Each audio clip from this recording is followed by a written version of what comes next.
Alrighty, greetings, ladies and gentlemen, and welcome to the Prevalent Evil Contagion podcast, a show where we discuss all things related to Resident Evil. I'm your host, Renegade Operative, and we're talking about one of the popular female characters of Resident Evil history, Jill Valentine, and I'd like to introduce my panel. So, first we have Kellen. Howdy, folks. I'm Kellen Hale. You can find me anywhere by Kellen Hale. Next we have Elia. Hi, I'm Aaliyah, and you can find me on Blue Sky, the Butterfly app, at aaliyah-love.net, or on the Twitter word at Leah_Lovey_VT, or on Twitch as Leah_Lovey_VT, because it wouldn't let me do the other way. Next up is Silver. Introduce yourself, good sir. Silver, back again after a while. Not dead. Happy to be here and very much not dead. You can find me on YouTube and typically all over the socials at Silver Gaming Network. Hi, guys. Next up, we have Ren Ben. Hey everybody, I'm Ren Ben. I'm a variety streamer, and you can find me pretty much everywhere as Ren Ben. And we're gonna get started with the first question. I was gonna make a proverbial Jill sandwich joke, but I just saw my cat trying to chew on my cord, so that's not good. Anyway, get away from that. First and foremost, let's start off with the first question. What is your initial thoughts on Jill Valentine? How were you first introduced to the character, and how do you feel about her inclusion as the first female protagonist that you could play with in the series? And I want to start with Ren Ben first. All right, so as I've mentioned when I've been on here before, I came to the Resident Evil franchise a little bit later. So my first introduction was Jill was playing Resident Evil 3 remake, and I really liked her. I enjoyed the fact that she's a badass. I just thought she was very cool, and and then as I learned more about the franchise, I learned that she was the first female protagonist and also a very iconic female protagonist, and I was like, hell yeah, girl power. I like it. So yeah, she's over time grown to be pretty much right up there as one of my favorite characters in the franchise. Alia, what about you? What is your thoughts on this character so far? Well, we discussed this during the remake stream for the game she actually mentioned years ago. So my first was actually the original Resident Evil 3. I was definitely not supposed to be playing it at 6 years old, but uncle's done it, uncle. Yeah, I was excited. I liked her little beret. I was obsessed with berets as a kid, so it was like one of those autistic, ooh, I like those hats things. Over the years, I've flip-flopped on her a little. I've always had the general love for the character as the original protagonist, that is a girl, but also at the same time, as I'm sure we're gonna get into, there was some oofs along the way. So also rest in peace, Ren's headphones. I hate watching kittens for this reason, but oh, you know what? I'm gonna hold them. All right, how can I put my thoughts as I listen and see the history of Jill Valentine? Okay, so I forget which RE I've played first initially and how I got introduced. I'm 100% positive it was the original Resident Evil 3 where I first saw this character, and everything about that game was like super fantastic and badass and kind of cool. You know, running through the streets, Nemesis chasing this lone female heroine and figuring out what you had to do to survive. So that initial first concept of that game, they took the influence from Terminator, this stalker chasing this person and them trying to survive, and I thought that idea was pretty interesting. Then I kind of retroactively went back, went back to the first one, played that, and saw everyone was like in a mansion, and that I was like, oh, Jill's in this game as well. That's how she started. So it all started to piece together in my brain as to what was going on. As for her sort of quirks and the introduction, I liked her character, to be honest. I like how she really, for lack of better words, took no shit from anybody, and that really showed itself in some of the remake and some of her like dialogue to Wesker, where she was like kind of talking back to him, which I thought was kind of awesome back then. So I have a great first impression on the character, and I would say she's one of my favorites throughout the series. But it's like it was said before, there's a few bumps in the road with characterization that we'll talk about. Other than that, I pretty much love the character to death, and I can't wait to see her again, hopefully in the future. And Capcom does things that will let her storyline continue. Next, we have Silver. How did you get introduced into Jill Valentine for the first time? Yeah, anybody who has heard me before on this channel will know that I started with two, but my first kind of exposure to Jill was through the remake of one. That's how I kind of discovered the first game. I was aware of it, but I was like barely in existence when the original RE1 came out. So I found it a bit later on down the line when I was like 14, 15 with the GameCube, the remake, and I played through both characters' storylines, and I was just really taken with Jill as a character, how compassionate, strong, and just dependable as a character she is towards everybody around her. Like in one remake, she goes out of her way to help Richard. She is obviously got a very, very close relationship with Chris, which we're obviously going to discuss a bit later on. And just throughout the series, wherever you've seen her, minus as we've already established, there are a couple of bumps in the road that we're going to go over, obviously. But apart from that, she's always been really solid. I loved her characterization in 3 remake, despite my very vocal gripes with that game. I love the way she was portrayed there. So for me, a combination of finding her in 1 remake and then seeing her again in 3 remake with the characterization there just cemented the enjoyment I had for her already. And she's just cool. She's cool. She's one of the best female protagonists for me in any game. And yeah, that about sums it up. Callian, you are the last to go. What was your introduction to Jill Valentine, and what do you think of the character personally? I got introduced to Jill in the first RE game, actually, back in the 90s. I initially thought she was just a side character. Like, they added her because of Mortal Kombat and because of Tomb Raider. But as the character progressed,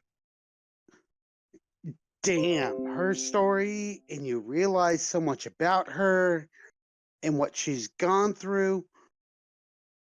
She is one of the best female protagonists I think we have in gaming right now. And I'm curious about something. When you say Mortal Kombat and Tomb Raider, you mean the boom of the female protagonists back then and how they had to put them in sort of almost every game, right? Yes. Okay, I know what you're Yeah, talking like about. they were kind of in every game. Like it started with I think Sonya Blade, and then every game had a female protagonist. But Jill, top of the list. Okay, that was interesting. I just was curious because I do remember that boom period, especially during Tomb Raider, where they talked about all that stuff, and I thought that was pretty fascinating. But we're gonna move on to question number two, and that is, what do you think of Jill's personal trauma and her PTSD throughout the series, and do you think it was handled well, poorly, etc.? I'm gonna start with Ren Ren Ben first. So I th- let me think.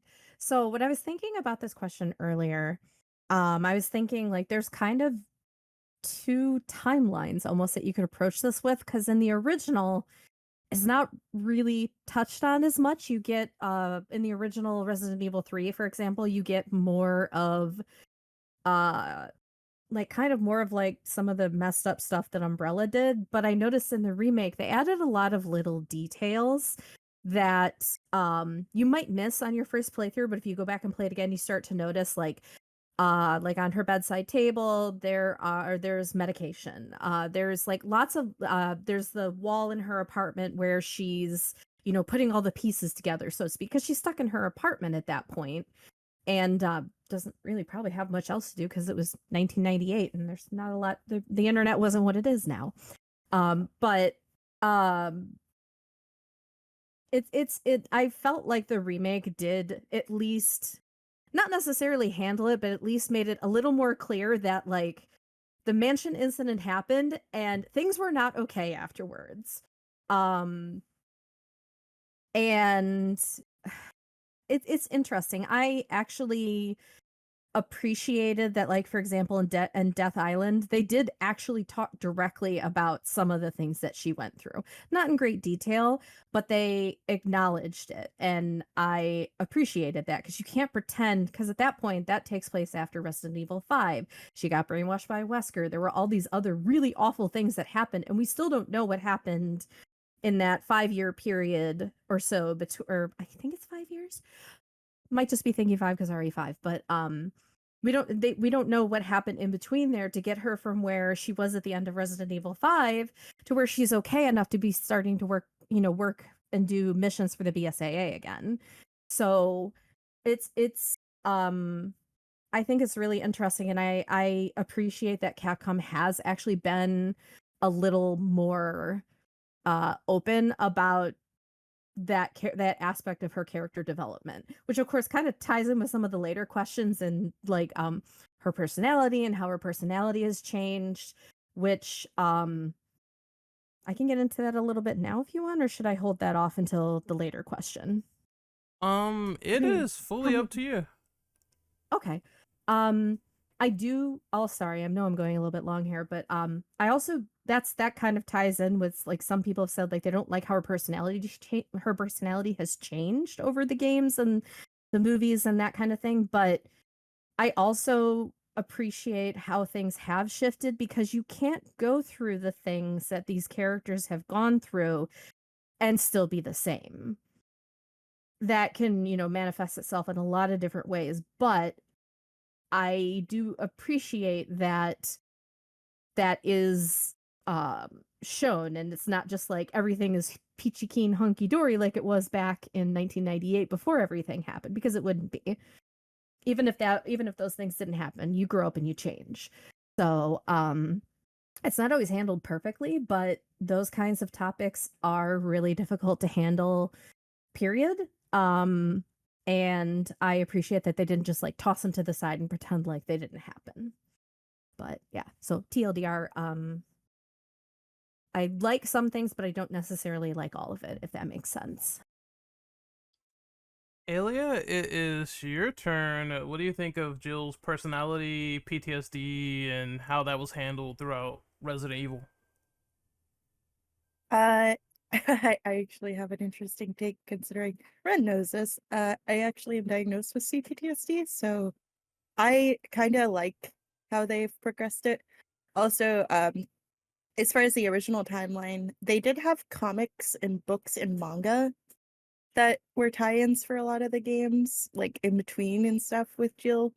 So I know that's a lot to ask people to read them, but if you ever want to like find out some missing tidbits, obviously not all of them, but some of it, the Resident Evil comic series is really good. The American comic series, also the mangas are pretty good. If you can find them, that's the harder struggle though. But the downside, yes. I think it was handled pretty well in the RE3. It was more, how do I say this? It was more straightforward with it. It was more in your face. Like there were subtle signs that you could kind of see if you're someone who has it in the earlier games, like even in like the spin-off games and stuff, but I like that they were more straightforward with it, and they kind of showed even like the like random panicking like visions and stuff sometimes where things like blurry and stuff instead of just trying to like glamorize it as, oh, they've just been through some stuff like some media does. uh I would like to see where they handle it though, because like the current timeline, it is now many, many, many, many, many years since we last saw her in game years. You know, we got Chris old and stuff. Uh, so I am intrigued to see where they further go with it if they choose to bring her back. All right, I guess it is my turn. I'm gonna try to keep this short-ish, but I might go a little over because I need to sort of talk about how they portrayed it and everything. Uh, in the original, I agree there is a delineation point. In the original timeline, it seems that it was moreover, yes, my friends died, and we have to have this sort of strong will to go after Umbrella. It was very similar to Chris's goals a lot of the time, in my personal opinion, but there was that added flavor of the civilians have lost the courage to believe any of us because of that extension of Resident Evil 3. So that took a toll on her to say, oh, well, nobody else I have to count on here. Is like I just have to sort of count on stars and Chris and do everything else. So I'm sure that Brian Iron's situation was like very disheartening. Uh but the remake is the one that definitely touched on it a lot more. I would say there's scribblings everywhere in the apartment, the medication, there is the fact that when Jill goes to the window and we see the vision of her putting the gun to her head and pulling the trigger because she gets infected. So that's her biggest fear. And it also is harkening back to everything she saw with the mansion incident and people turning into zombies left and right and being like, I just don't want to be one of them. But the people that I loved and cared about died in the process, just like this. Also, seeing Carlos turn into that as well, a zombie in one of the other visions, and then sort of getting and putting two and two together, like, oh, this is what I don't want for the people that I care about. I thought that was well done, and I thought those dreams and visions like made sense, and it sort of came to a culmination when the Wesker thing happened because once again, you could say Jill's kind of sacrificial in that game when she tries to save Chris, and she tackles Wesker and she falls down the chasm. But I would say the brainwashing, yes, you could just imagine the years of like duress, torment, not even being in control of yourself, which is what she says in RE5. uh I would just want that to be more further explored later on. I feel like Death Island, they did mention it, but it was just a footnote. And it was moreover trying to put Jill in the forefront of that situation and have her be the strongest member because everyone else was like getting affected. I do want to see where it goes with the whole BSA mole thing. We now have members that we care about that are turning on us, and we don't know exactly what to do in this scenario, in this situation with the people we trusted the most. And I'm sure that's going to bring a lot of drama, emotion, distrust issues. So I cannot wait to see how she gets tested in the future. But for now, I think it was well done, and it correlates more to her strong personality, which I'm going to talk about in the later question, especially with the changes in RE3 remake, which everyone knows my opinion on that so far, because I said it in previous podcasts, but I'm probably going to reiterate it just for good measure. Now it is Silver's turn. What do you think about Jill's PTSD and her trauma portrayed in the series?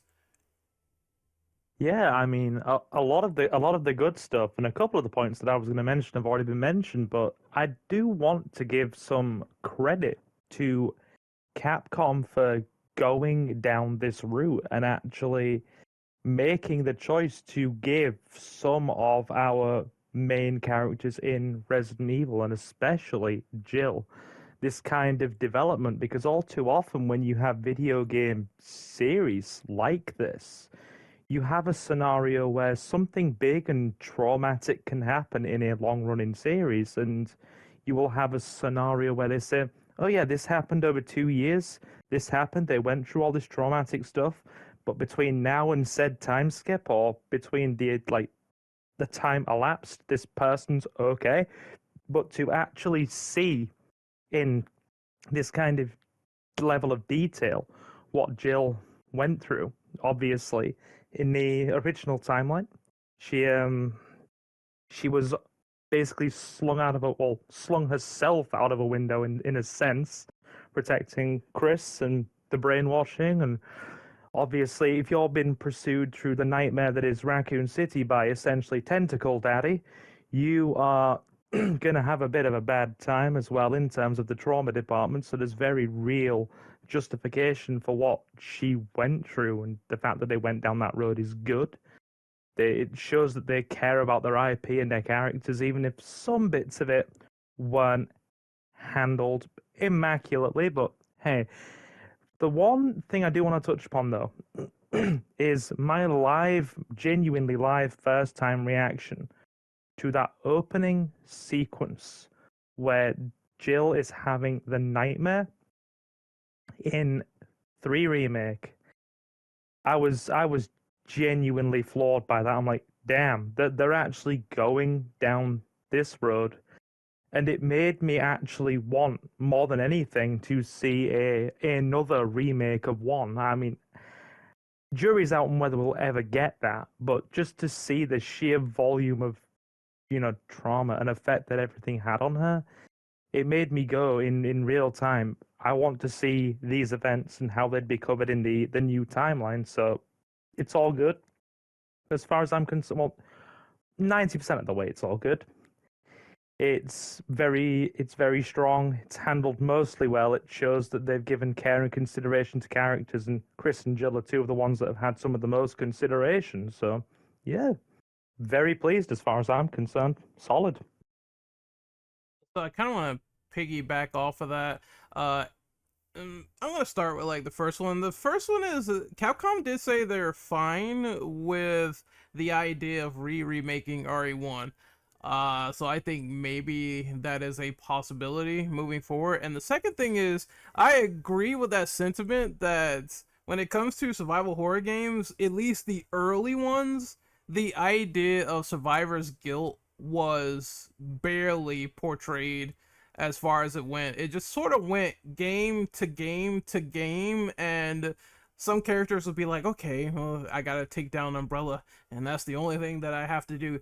In later games, that's when they started showing the more darker aspects of the characters, which I kind of appreciate. So I do agree, in the older REs, more of the survivor's guilt kind of came from the environment versus the main characters, and later on it started becoming a mixture of both, which I do have to give hats off to Capcom for.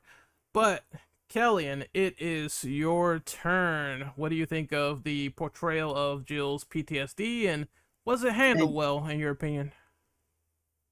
in my opinion, as somebody with PTSD, I think they handled it well. As everybody brought up some of the points I was gonna make, they like Jill's nightmare is when I played through that was just too real of experiencing that myself, but also her guilt that she feels internally is really well handled. Capcom did a good job capturing her guilt over Raccoon City throughout the series. Like, though she couldn't say that she wanted to. The movies, the live action ones, didn't really.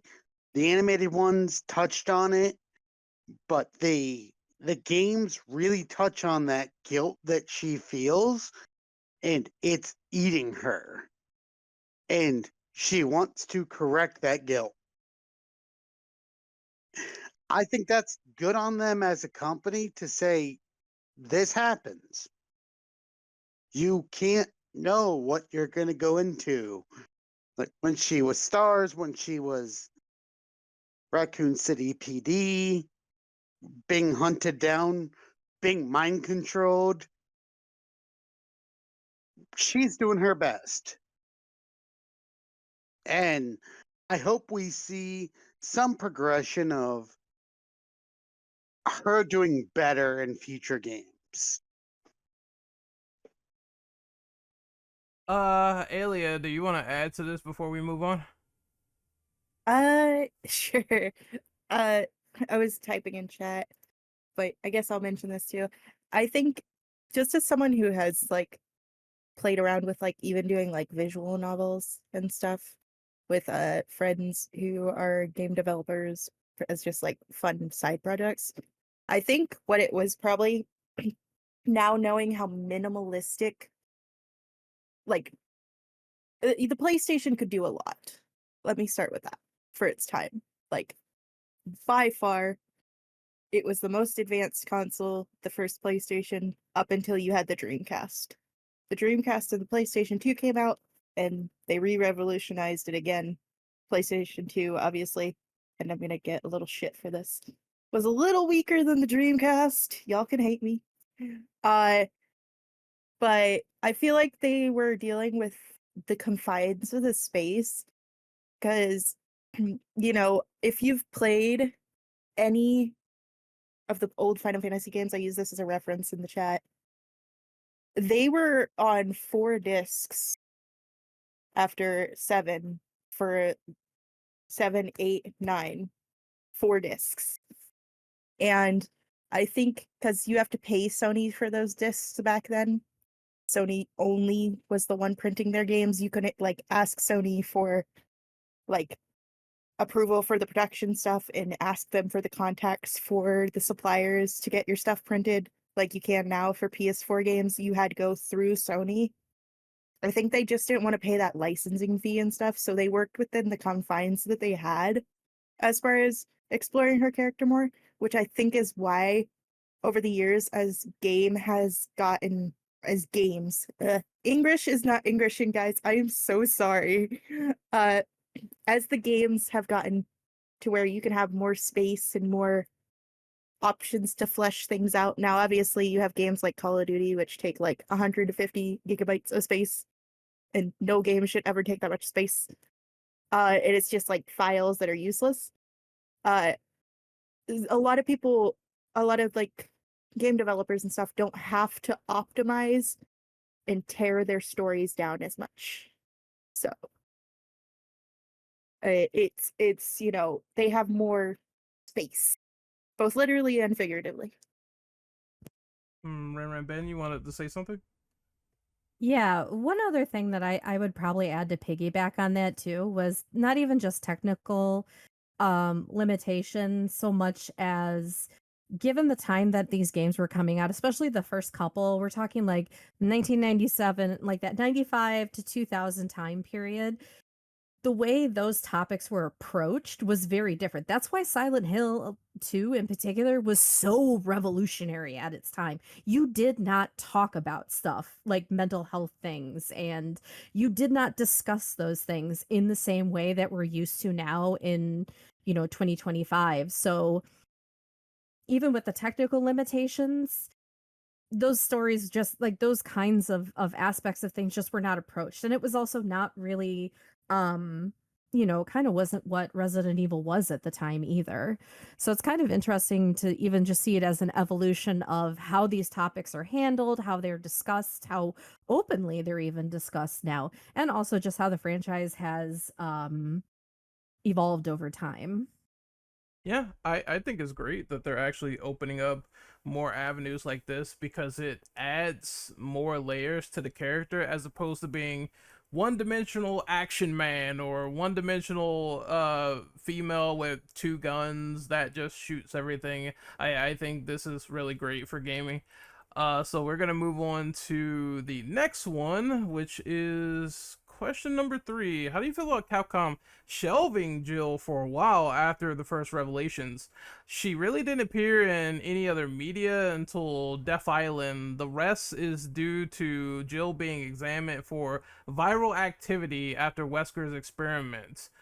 Did this annoy you as a fan, or did it make perfect sense? Also, Capcom said her antibodies made her look younger. Are you okay with that change as well with Death Island? And I'm gonna go with Ren Ben first. Okay. So I've gotten on my soapbox about the criticisms of Jill's looks in the past, but we'll hold on to that one for a moment. Um, as for shelving her for a little while, um, I'm not thrilled about it. In hindsight, like coming into the franchise later, I think my perspective might be a little different in that it didn't feel like as long for me. But that said, I can understand where that frustration would come in, especially if she was a character that you really, really enjoyed. Um, in From the perspective now, it kind of makes sense because some of the games like Seven, Village, those games, they would have taken place during the time that she was recovering from the what had happened in Lost in Nightmares and Resident Evil 5. So story-wise, it wouldn't necessarily make sense to put her in there. Um but also I don't know, it is a bummer that they did shelve her for that long because she is a very well-loved character. A lot of people really like that character. So to just kind of like put her on the shelf and almost like, I know people were worried for a little while that she was going to have the same fate as some of our favorite one game only characters like Sheva and Carlos, and thank goodness that is not the case. Also, please, more Carlos and Sheva because they are wonderful. But um as for the way people reacted when she came back, um in particular, it seemed to be mostly around her looks. um I I've always kind of had a little bit of a beef with people complaining about how the characters look because in reality, even like at Death Island, they're not that old. Like everybody acts like they're 85 years old. They're not. Also speaking as someone who is not that far off in age by only like a couple of years from like Jill and Rebecca, or not Jill, well, Jill a little bit more, but Rebecca and Claire, when you hit your 40s, you don't just melt like a candle. That's not how it works. You can still look very young.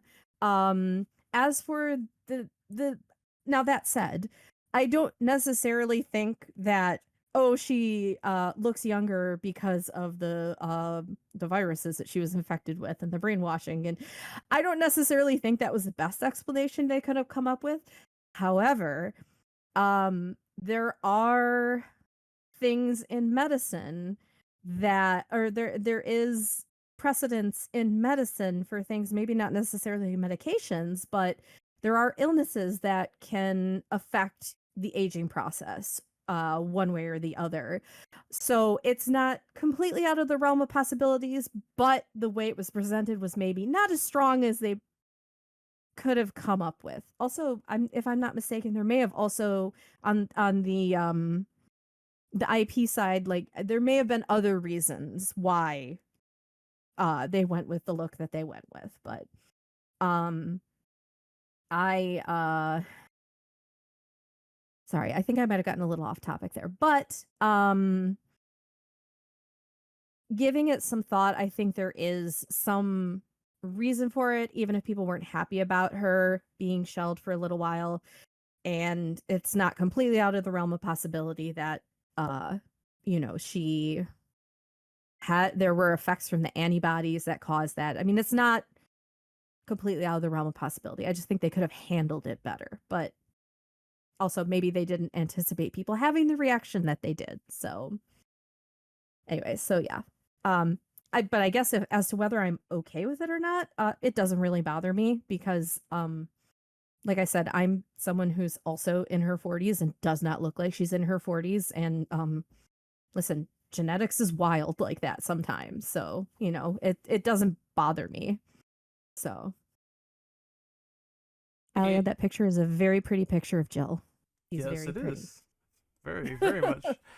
Alia, it is your turn. How do you feel about them putting Jill on the shelf and all the shenanigans that they were talking about with making her younger due to the virus? I had to pull a picture from Death Island. That's a screen cap, by the way. Someone took a screen cap of that angle. Hmm. Uh, I want to know their ways at taking good screen caps. I suck at it. Let's uh, chat sometime.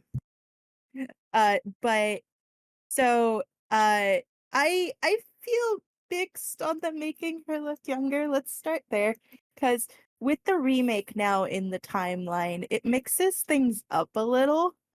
Because she looks exactly like she looked 20 plus years ago in the same exact outfit. And it makes me go, I have some pretty old clothes, but I'm not wearing the same tank top from 20 years ago. You know what I mean? Uh, so it's one of those mixed things. It's cool. I actually really liked her redesign and RE remake. So I wasn't mad that it returned, but it is a little confusing.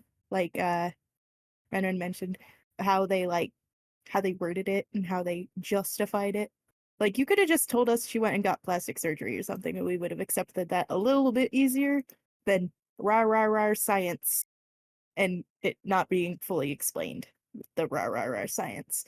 Uh, as far as putting on a shelf, so I don't really mind, honestly, and I'm gonna explain why. I feel like by doing that, they've opened themselves up to where they could do some more spin-off games if they decide to at some point. Where like, you know how like there's instead of doing like a horror where you're running from everybody thing, they could do like a psychological spin-off thing where like they explore the pains and traumas of PTSD and stuff and like recovering from being brainwashed and experimented on. I know this is my creative brain going, wee. Uh, but like there's so many different avenues they could go with that. So it doesn't really anger me or irritate me. Also, I was around for early RE as a kid, and it was like a special interest, and they kept introducing new characters. And I know how franchises usually work. So I was already under the impression when they did that after Revelations, it was like, oh, they're probably going to flesh out the other characters more. And then they didn't flesh out anybody more, which made it kind of dumb. Uh, but at the time, it was like, okay, they're going to flesh out the other characters. This is completely understandable. They introduced, what was it, in RE6, what was it, 12 new characters? Something like that. I'm counting the side characters who are also important to the main plot that aren't playable. But like they introduced so many new characters. And then you of course have the older characters returning too, and it's like, okay guys, how are you gonna explain this? What are we gonna do with all these people? And then of course you have RE4, which introduced new characters and stuff, which did return for six, some of them didn't. And so it was just one of those things where it's like, oh, maybe they're gonna focus on everybody else. So it doesn't really bother me that much, especially when you have so many characters to balance. I will say I am a little salty that during that hiatus they did not bring Rebecca back. I shake my fist at the sky. Uh, or explore like where the cliff was left off at zero. But that's just my personal beef with Capcom. Silver, it is your turn. What do you think about them sort of putting Jill on the shelf for a little bit of time and describing her looks and how she was affected with the virus, so she looks younger that way?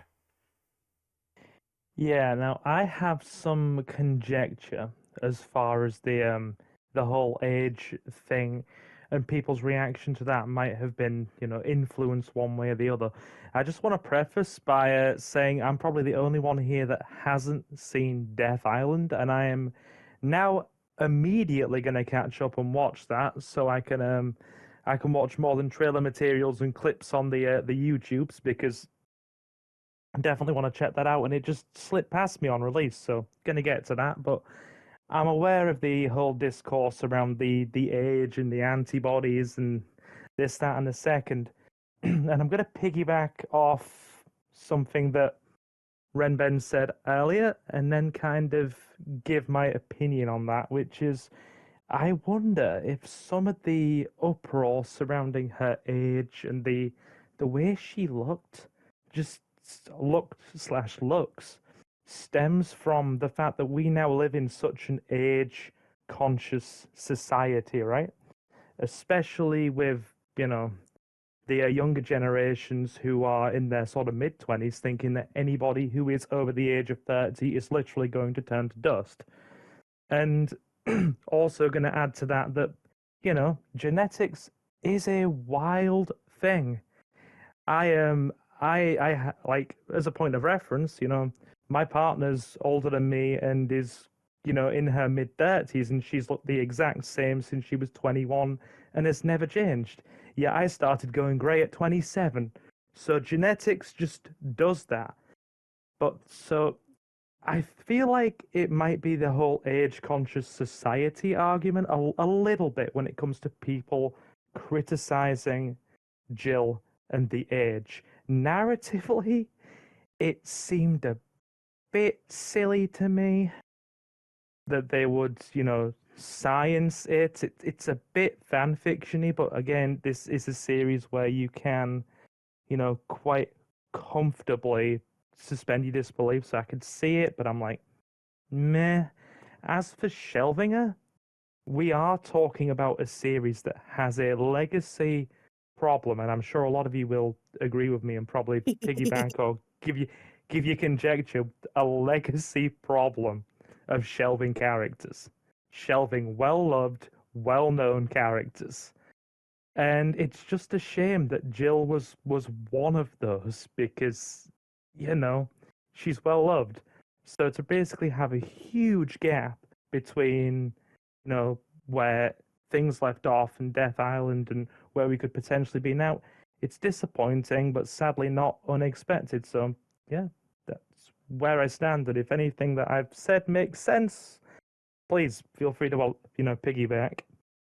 I would like to give my turn really quickly, because it's something that you said with the whole age conscious thing that I kind of want to add, and I'm pretty sure people are they're gonna know where I'm getting at with this, but I it's not only that I think we live in an age conscious society, but I also think we live in a society where a lot of people, when it comes to looks in video games, there's always some big discourse around it. And there was a thread that I saw on Reddit that I sort of skimmed over, but it was very interesting on the Resident Evil subreddit.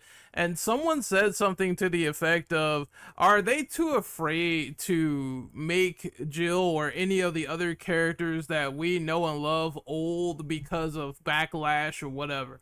And I started thinking to myself, I'm like, well, it's not a bad thing to ponder. And I'm pretty sure there is some sort of piece in the brain of Capcom Japan where they probably do believe this to some extent, where they do believe that, hey, if we make this character look way too old, then people are going to be like, oh, this is barely recognizable. What have you done to my queen? Blah, blah, blah. And I have a feeling that if they did something like that, there are some people that wouldn't accept it, even though, in my personal opinion, I do believe that, you know, it's all fine. I have no problem with how Jill looks whatsoever.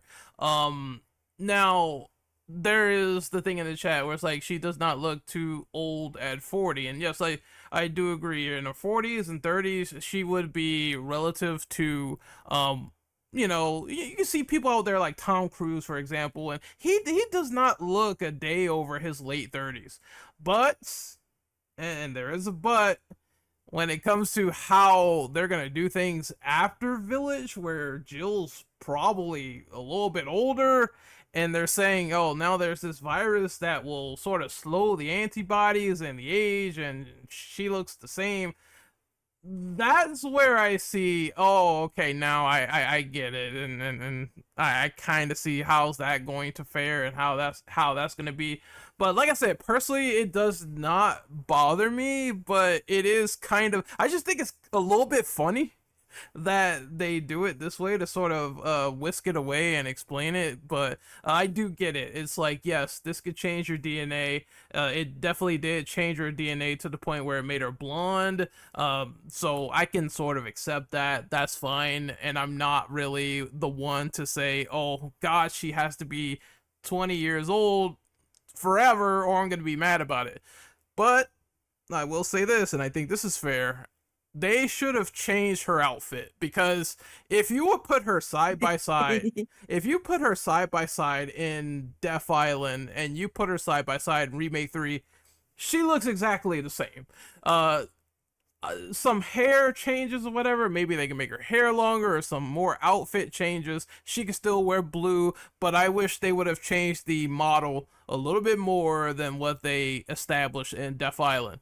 That being said, them putting her on the shelf, I get why. If she was in quarantine, of course, if I'm working for the BSAA and I have this sort of person that was, she's kind of a bioorganic weapon in a sense, and she's on my team, I'm gonna want to check that at all costs and see what happens and see how she progresses. See if she won't turn on us and be brainwashed again after all those reports and beat my ass, just like she beat Chris and Sheva's ass in Resident Evil 5.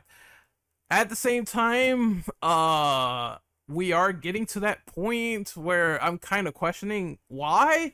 Because when we get to Village and all that stuff, and you see Chris with the new Hound Wolf and everything, I'm like, why isn't Jill a member of this? Why isn't she a part of this game? I do not understand. I do not get it whatsoever. And considering this big heel turn of the BSA at the end of that game, she has to get involved. Otherwise, it's not really going to make sense because she is one of the founding members of BSA. If she's the mole, that would be hella interesting. That would be a very interesting route, and I would love to see what they do with that. The whole idea of someone getting disillusioned over time, that would be kind of sick. But it does make you wonder. It does make you curious, and I want to see where they go with it. It just seemed like if Death Island is her being in the movie and them reintroducing the character, then I'm going to want the character to stay reintroduced in the next game. And I think that's very important for what is going to eventually lead into Resident Evil 9. So I want to see that, definitely. Kellyanne, it is your turn. What do you think of this question? What do you think of Jill being on the shelf for like years upon years and this look of, oh, she looks old or she looks young, or this discourse that's going on with her and the virus? I I I agree with people have said that Jill, she shouldn't look as young as she does. There's no problem with looking mature. That's that's some weird bullshit going on.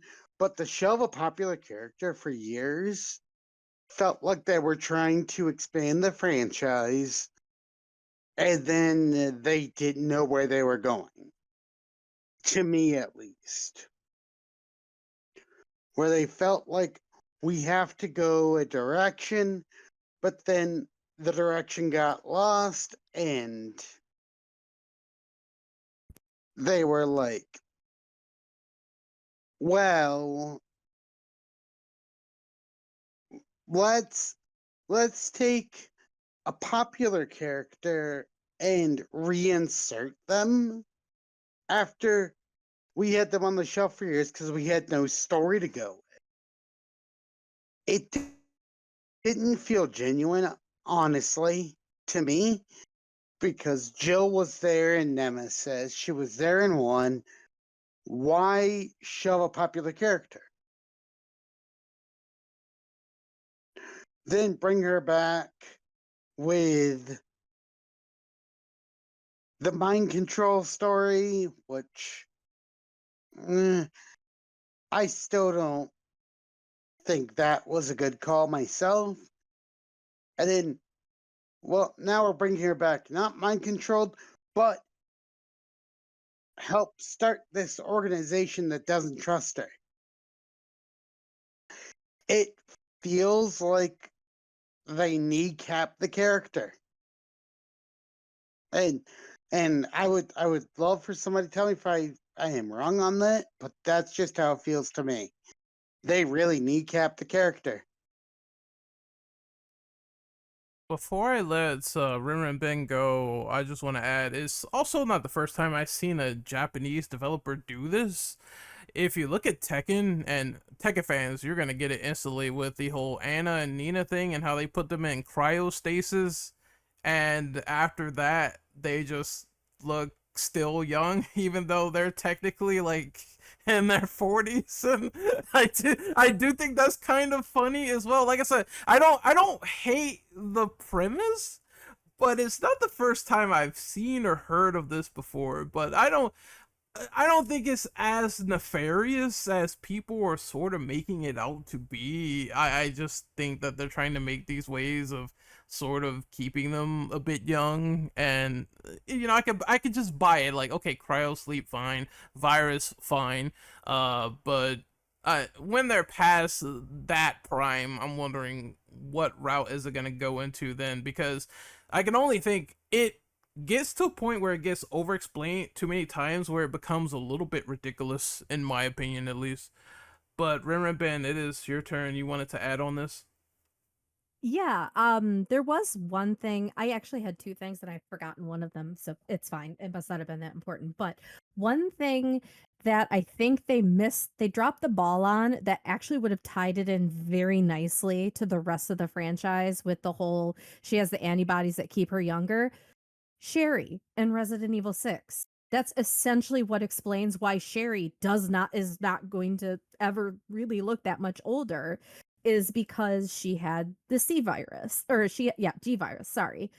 So they could have like even just said something as simple as similar to the effects that Sherry Birkin experienced. This is what Jill's experienced, because Jill's got like a whole cocktail of viruses that she's had at this point. She has had T virus. She had the one Wesker gave her. She had crap, what the one from Revelations 1. Like, she's had a whole cocktail of viruses at this point.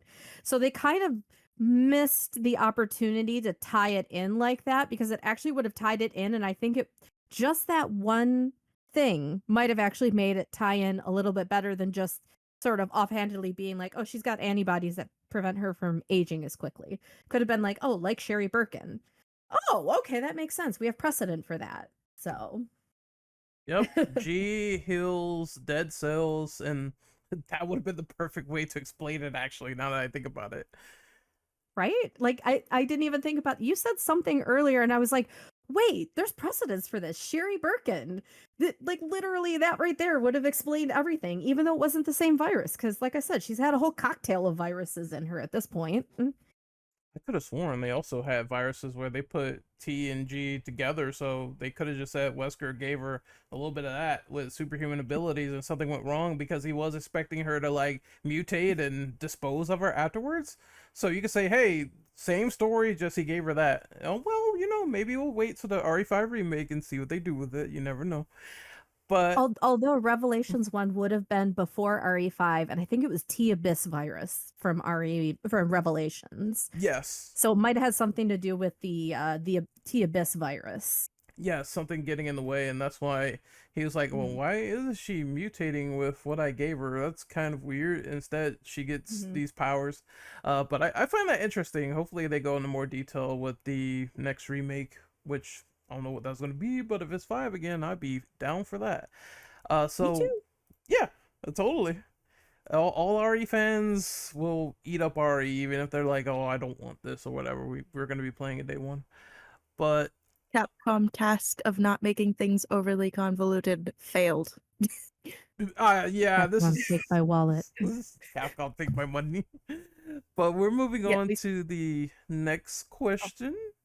You know what? I'm gonna have Alia go first on this one. Considering Jill's fate is intertwined with Chris, what do you personally think of their partnership throughout the series? I'm gonna go with you first, Alia. Is this because of my hatred of shippers? Uh, Possibly, maybe a little bit. See, I'm okay with it. Honestly, I just get kind of tired of the shipping of them because they honestly have more of a like friend platonic relationship in the games. She's more attached to Carlos. So if anybody is going to be like, you know what I mean? It's just uh but yeah, I also don't like the whole idea of like because of how much trauma they have experienced at the same exact time. I don't like the idea of trauma bonding like that. Uh in that extensive of a trauma bond because like that people will be it could turn very abusive very fast if Capcom took that route and people would be like, "Oh, that's just how relationships are." No. No, fly swatter. Bad. Bad. Toxic relationships are not good. Bad, bad, bad, bad, bad. Uh I don't mind it. I just am very, very tired of every time I open the Reddit subreddit, like some random person at least once a week posts some like porno of them, and I'm just like, stop it, get it out of here. There's a whole separate subreddit for that. Like, I don't want to see chicken on my Reddit. Thanks, guys. Uh, and this also goes into like this is going to be a reference to the last question as well with the aging thing. You mentioned that Reddit thread, and what I thought was funny is like somebody had brought up like the Horizon controversy because they made her look muscular and scary, as somebody said, and I'm like, she looks human.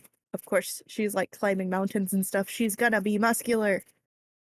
Like, you're doing physical activity. There's gonna be muscles. But then also somebody was like making a joke. I can't remember who made the comment, but they were like, I think Capcom just doesn't know how to design white women. The reason for that is they're like, they made Chris so old so fast. And then there's Jill, and she doesn't even have a gray hair. So it is kind of interesting with the comparisons, but I definitely think because they're supposed to be in their mid-50s by Village, if I remember right, they need to give her something.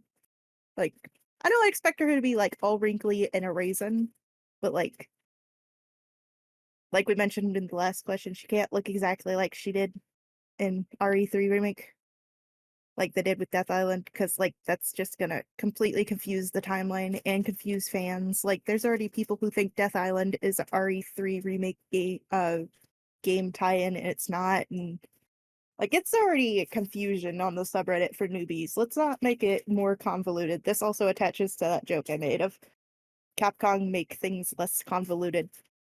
Assignment failed. Uh, so I don't mind it, but I am really tired of the certain part of the fandom who is so obsessive over it that if they don't appear in the games together at the same exact time, they throw tantrums. And then they also get angry when like they have different partners on missions, like RE5. I'm just gonna continue to point out RE5. uh so it's like, come on, guys. You're gonna make those of us who like their friendship miserable, and then we're gonna grow to resent them and hate them, and just stop doing that. Stop doing that. Like, they can get old if neither of them turns evil and sit on a porch and drink beers together, but like, stop stop pushing the other narrative when there's been no indication that it's going that way.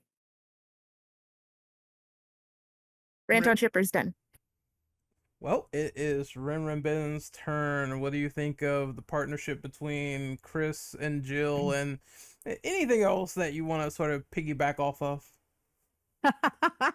um, so I also am not a big fan of shipping Jill and Chris together. I like the fact, okay, you could argue in the very first Resident Evil, they have like that one scene where they hug, and yes, she puts her head on his shoulder.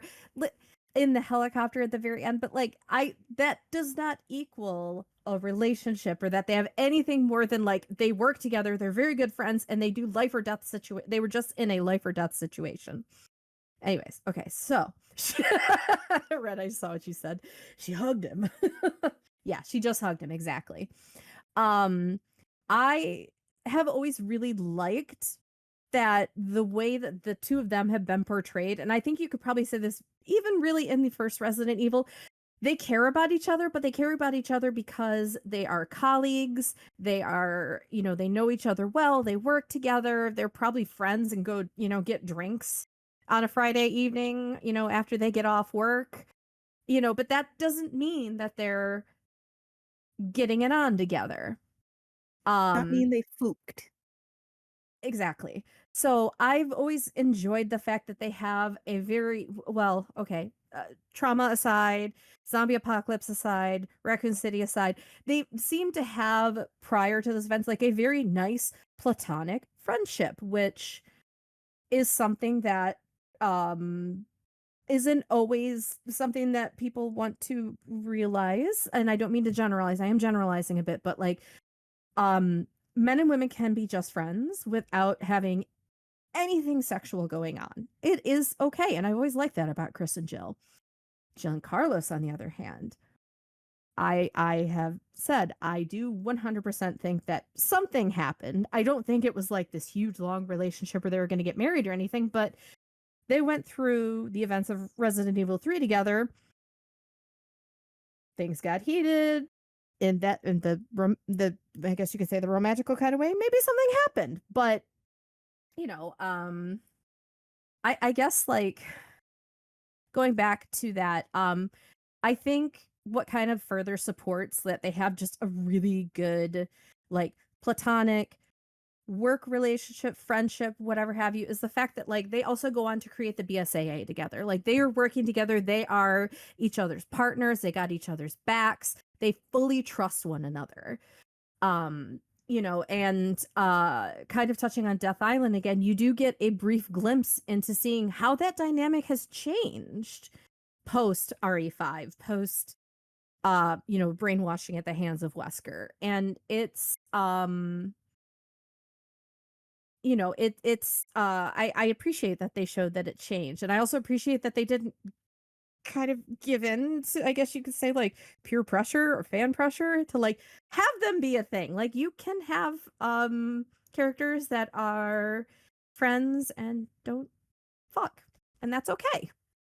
But yeah, so I actually really like their dynamic. I like their dynamic. I think it's fun because they balance each other really well. Like Chris is the muscle, and Jill, Chris, let's be honest, Chris is probably not the brightest crayon in the box. I love Chris. I think Chris is great, but Chris is not the brightest crayon in the box. They literally make fun of him repeatedly for that reason in the early games, and it amuses me to no end. If you've never seen it, go check his desk in Resident Evil 2 or Resident Evil 3, the originals. It's so funny. And then Jill is the one who she's lockpicking. Yes, crayons are yummy. I agree, but they don't have to be bright to be yummy. Anyways, but then you've got Jill, who is kind of the brains of the operation. She's the lockpick expert. She's the master of unlocking. And I think they balance each other out very, very well, and I enjoy their dynamic. But yes. Anyway, so that is that. Alrighty, it is my turn. I don't know. Let's start with the shipper thing first before we get deeper into the question from my perspective. I don't know what you newfangled people want with these two characters. Like, do you want them to be friends with benefits? Do you want them to have sex on a tyrant? What is like I don't understand like each and every single time. I think a great comparison is it's a lot more sexually explicit with Leon and Ada than it is with Chris and Jill. It's just like all she did was give bro a hug and that was it, and she put her head on his shoulder. That's not like dialogue from, what was it? I swear to God, I forget the Resident Evil movie name. I think it was Damnation, where Ada tells Leon, what about that one night that we had together? I'm like, what the? So yes, that is vastly different from the idea of Chris and Jill, and it's fine for them to just be friends. A man and a woman can be friends without private parts having a sword fight. All right, it's fine. It is fine. I do not get it or understand, and I've never really liked the extreme shippers whatsoever. I thoroughly believe that these people are just kind of crazy, but that's where I'm gonna leave it. I think if it's canon and it makes enough sense, and if they are friends, then that's fine. I know there was that one line where Parker and I forgot the other, Jessica or whatever. Jessica's a freak, but I digress. I know they were sort of pondering if they were in a relationship, but that's just another perspective. I think Chris is strictly business, and I think Jill also cares about Chris, and vice versa. And Chris did go through that arc where it's like, I'm gonna try to do my best to save my friend, but that's where it stopped. And at its most peak in RE5, the most she did was encourage him to move on, go get Wesker. Don't worry about me. Don't sit here and grovel. The entire planet is gonna get destroyed. What are you doing? And I like that scene, even though it kind of knocked some points off of Chris, because it was kind of like, yeah, Wesker is more important in this situation. It's time for you to go. And I don't know why you're saying yeah, but I get it. I do understand that this is how intense their friendship is, and this is more important, saving the world over just us like hanging out and being together right here. As for their arcs and everything, I think it's interesting. It feels like both characters complement each other in various ways. Like, Jill is the smart one, the master of unlocking, and Chris is the one that is the muscle. And we saw a lot of that in Lost in Nightmares. I believe that's the best example of their team up so far, of how they sort of work together in that scenario DLC for Resident Evil 5, which was very fantastic. It was very great, expressing the characterization of both of them. A very, very great session of playing that game and enjoying it. And throughout the series, I don't think they need to always be in the same games together, but it's just like kind of refreshing to see them from time to time. But I prefer them to mix and match, or have some of the same characters or some characters that have history come together. It was cool seeing them in Death Island together too, and talk about their trauma, their bonds, their experience, and Chris bringing up peers and whatnot, because Jill probably didn't even know about that. And I think that's where it should be left, a strong platonic friendship without all of this crazy friends with benefit stuff that people really, really want. I hope they make their relationship even stronger in terms of where it is now, and that they, bring in more trust and mistrust. And they were kind of toying with that with the initial concept of Revelations 1, where, can you really trust your partner? Which is kind of a shame that they scrapped that and they made the one that they did now. It's still a great game, but I like the idea that they were going to toy with, oh, it's Chris Hunk, and what's going to happen here, and can I really trust Chris anymore, and what's going on? Is he a traitor? So that testament, I want to see that explored, but in a different way, in a later Resident Evil game. But it is Silver's turn. What do you think of the dynamic between Chris and Jill? Yeah, we need to tackle the inherent problem in the room, and it's not an inherent problem in the room with Chris and Jill. Chris and Jill are absolutely excellent. I think the inherent problem in the room is that their dynamic has been spoiled purely because we do now live in an age where the concept of a platonic friendship, especially between two people of different genders, between internet culture and just unhealthy stereotypes and relationship expectations, has just been sadly kind of sunk, you know? It's kind of sunk. I mean, I literally, it's just as a point of reference to this, and where we are in terms of people's expectations of two characters in a video game. I have literally had somebody say to me, IRL, sit there and look me dead in the eye and say to me, two people of the same gender cannot be friends without intimate actions taking place. We are not wired that way. And that was a woman that said that to me. So, yeah, that's where we are with some people. Their dynamic, if you subtract all of the craziness and internet conjecture and what the shipping and expectations, is really wholesome, really strong, and really platonic. And it needs to be celebrated that they've got each other's back, or backs, plural. They've had each other's backs since the beginning, and I'm damn well hoping it stays that way until the very end. And a very good point was made a moment ago. Lost in Nightmares it really is the strongest kind of outing we've had in terms of their kind of synergy as a pair.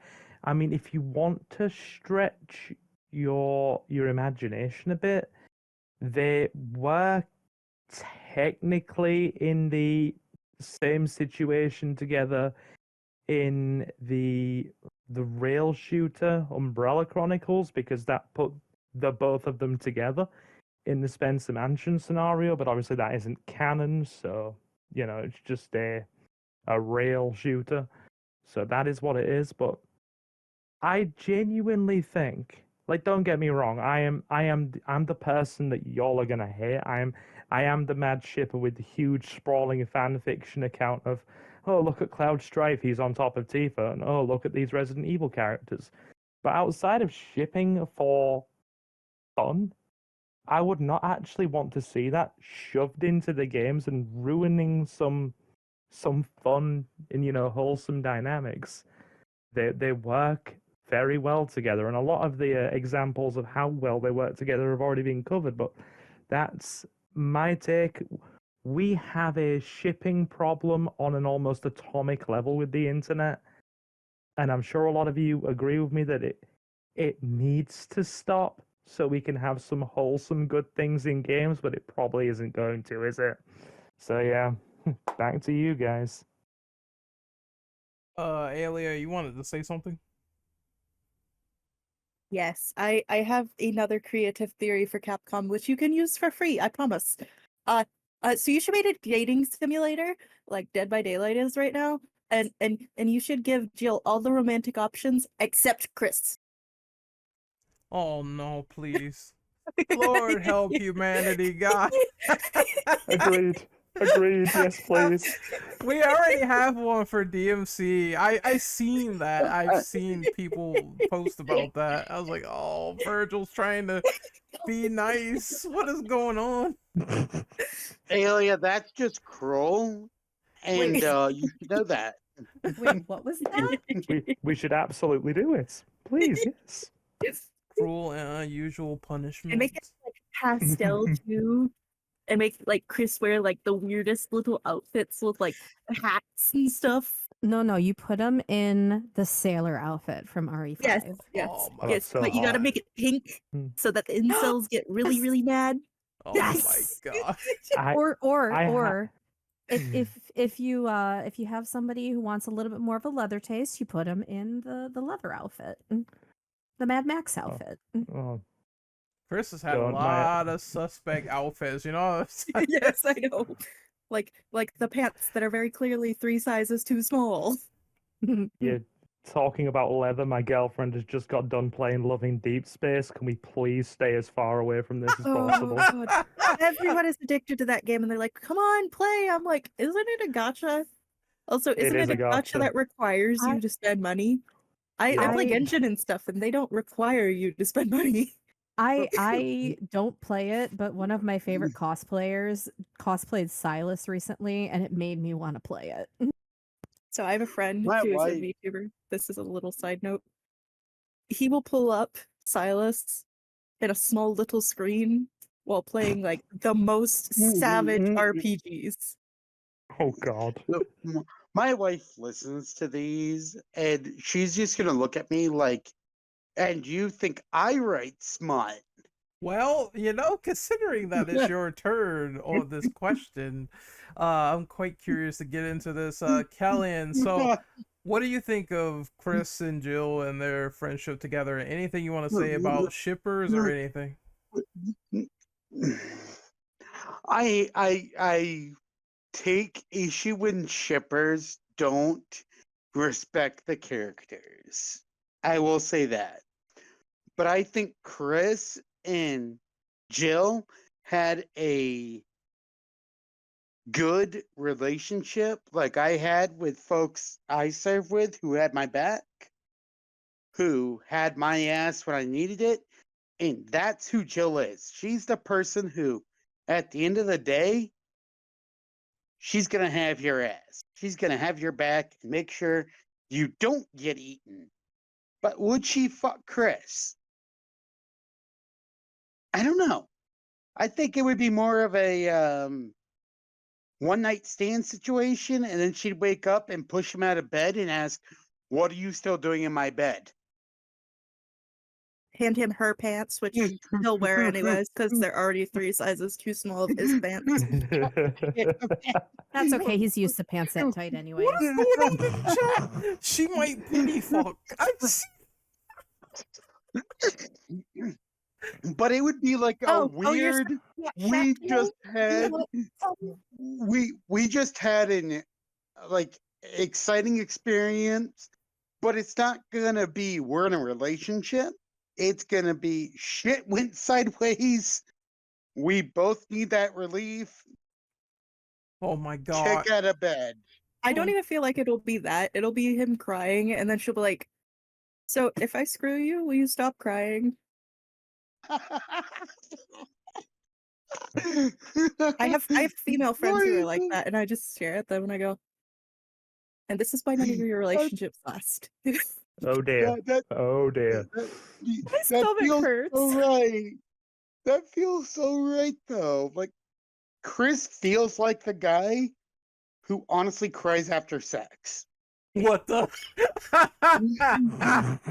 I'm They're dead. making the shippers mad with this one. How dare you emasculate Chris? Listen. Chris emasculates himself with his pants. Chris is gonna want cuddles afterwards, and Jill's just gonna be like, "Get out, get out." But Give I me don't 10 feel like- minutes. Carlos I'm is gonna gonna show have- up with kolaches and coffee, and she's gonna be like, "I have another date. Get out." I'm gonna have They are Gemini not- write the fan fiction. I don't get up before 11 a.m. Chris, get out. Oh my god. They are not having a relationship. Chris is emotionally detached, and Jill is just. In the beginning, Jill was very much like, "I'm here to support you." Chris fucked off.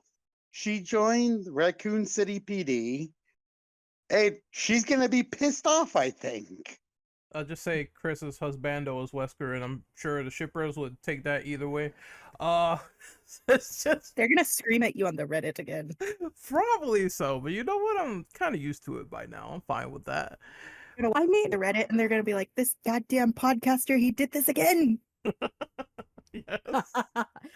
Listen, all I'm gonna say is the pity fuck part came from, listen, Wesker wasn't available and Chris felt bad, so Jill's like, fine.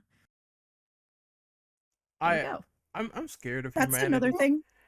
I'm scared. Stop shipping Jill with Wesker, you creepy motherfuckers. Yeah, I don't like that ship either, honestly. They're like, That's- but He Ew. didn't mind control. he Jill. Stockholm syndrome her, and I'm like, that is not a goal. I'm gonna punch you all. I may be small. I am very short, but I will punch you all. Good. You know what? You know what the good thing about being short is? It makes it easier to kick where it counts. Very true. I'm down for that. That is a creepy. It's a lot of stuff that shippers do. I've even seen the worst where someone shipped Chris and Claire, and I'm like, brother, what are you doing? Stop it! Stop. Well, to be fair, on AO3, the 2 Resident Evil ships that get removed for disgusting and vulgar content, which ticks a lot on AO3, are Wesker and Jill, and then the siblings. So that tells the Yeah. shippers where they stand. If AO3 goes, no. I think they're doing God's work over there. Oh, yeah. But we're gonna Well, move on to the next question, which is number 5. So rank your favorite and least favorite Jill costumes throughout the series. And I'm gonna go with Ben first. Okay. So it's gonna probably sound a little weird coming on the heels of all this shipping talk, but one of my favorite outfits for Jill is actually her Revelations wetsuit for a couple of reasons. One, I just think it looks cool. It's my favorite thing to also put her in DBD. Two, Capcom knew what they were doing when they designed not only that outfit, but the camera angle that you see in that particular game. It's a nice view. But I do actually just genuinely like that outfit. So that one's one of my favorites. I also, oh no. I also, so let's see, favorite. So yeah, Revelations 1 outfit. Oh gosh, I do really, you know what outfit has really grown on me from being probably my least favorite to one of my favorites is her original Resident Evil 3 outfit. But only because like now I've played the original game, even though I think it is the most impractical outfit that she wears in the entire franchise. It is so impractical. You are not going to be running away from Nemesis in a tube top. It doesn't work like that. That's not how boobs work. We've had the "this is not how boobs work" discussion on the podcast before, I believe. But again, that's not how they work. Every time we have a female character on discussion. Yeah. I mean, but in all seriousness though, that's not how boobs work. I don't care. You could have the most industrial strength glue ever, and that top is not staying up. And I don't think Nemesis is going to be interested if it comes down because he's going to say stars and try to kill her. Exactly. Way either. Like, so, but yeah. So I mean, that outfit has really grown on me because I played the original game and now I really like it, and I also just think it's funny to have her run around in the remake in it as well. Ooh, I like this picture you posted. I do also really like her Lost in Nightmares outfit. For least favorite, I don't know if I really have a least favorite of hers. Probably because it used to be my least favorite. I would say the original Resident Evil 3 outfit just because of the impracticality of it. The nice thing is I'm pretty sure it's a skirt in the original, and in the remake they made it shorts. Which again, way more practical. Tube top, still stupid. Not practical at all. And actually, if I remember right, there was some controversy with that particular outfit because she is dressed very practically and like how you would expect someone doing her job to be in the first game. And then you got the outfit in 3, and it's like they sort of went with let's make her look hot. And that wasn't necessary to do with her. And I think if I remember right, hearing people were not necessarily thrilled about that. But so favorite outfit, 3-way tie probably between actually I'm going to revise mine. They're actually all really close together because I kind of like anything she wears, but Revelations 1 wetsuit, Lost in Nightmares outfit, RE1 remake outfit, and then actually last place, but not really last place because I actually like it now, would be the original Resident Evil 3 outfit. All right, I'm gonna go next real quick. I'm gonna try to keep this brief, but I really, if we're talking S tier, and I'm gonna go off that list that Alia just posted, that's remake 1 outfit for Jill, her original Stars outfit, just reimagined. It's amazing. It's great. That's probably one of the best looks, and the Julia Voff like face or whatever. It's just super fantastic. I loved how that all came together personally, and also the outfit being portrayed in the new remake with the shorter shoulder pads and everything. I always wear that like each and every single time. I just wish that game had a lot more outfits. For the second thing that I liked Jill's winter outfit from, I think this is Umbrella Chronicles.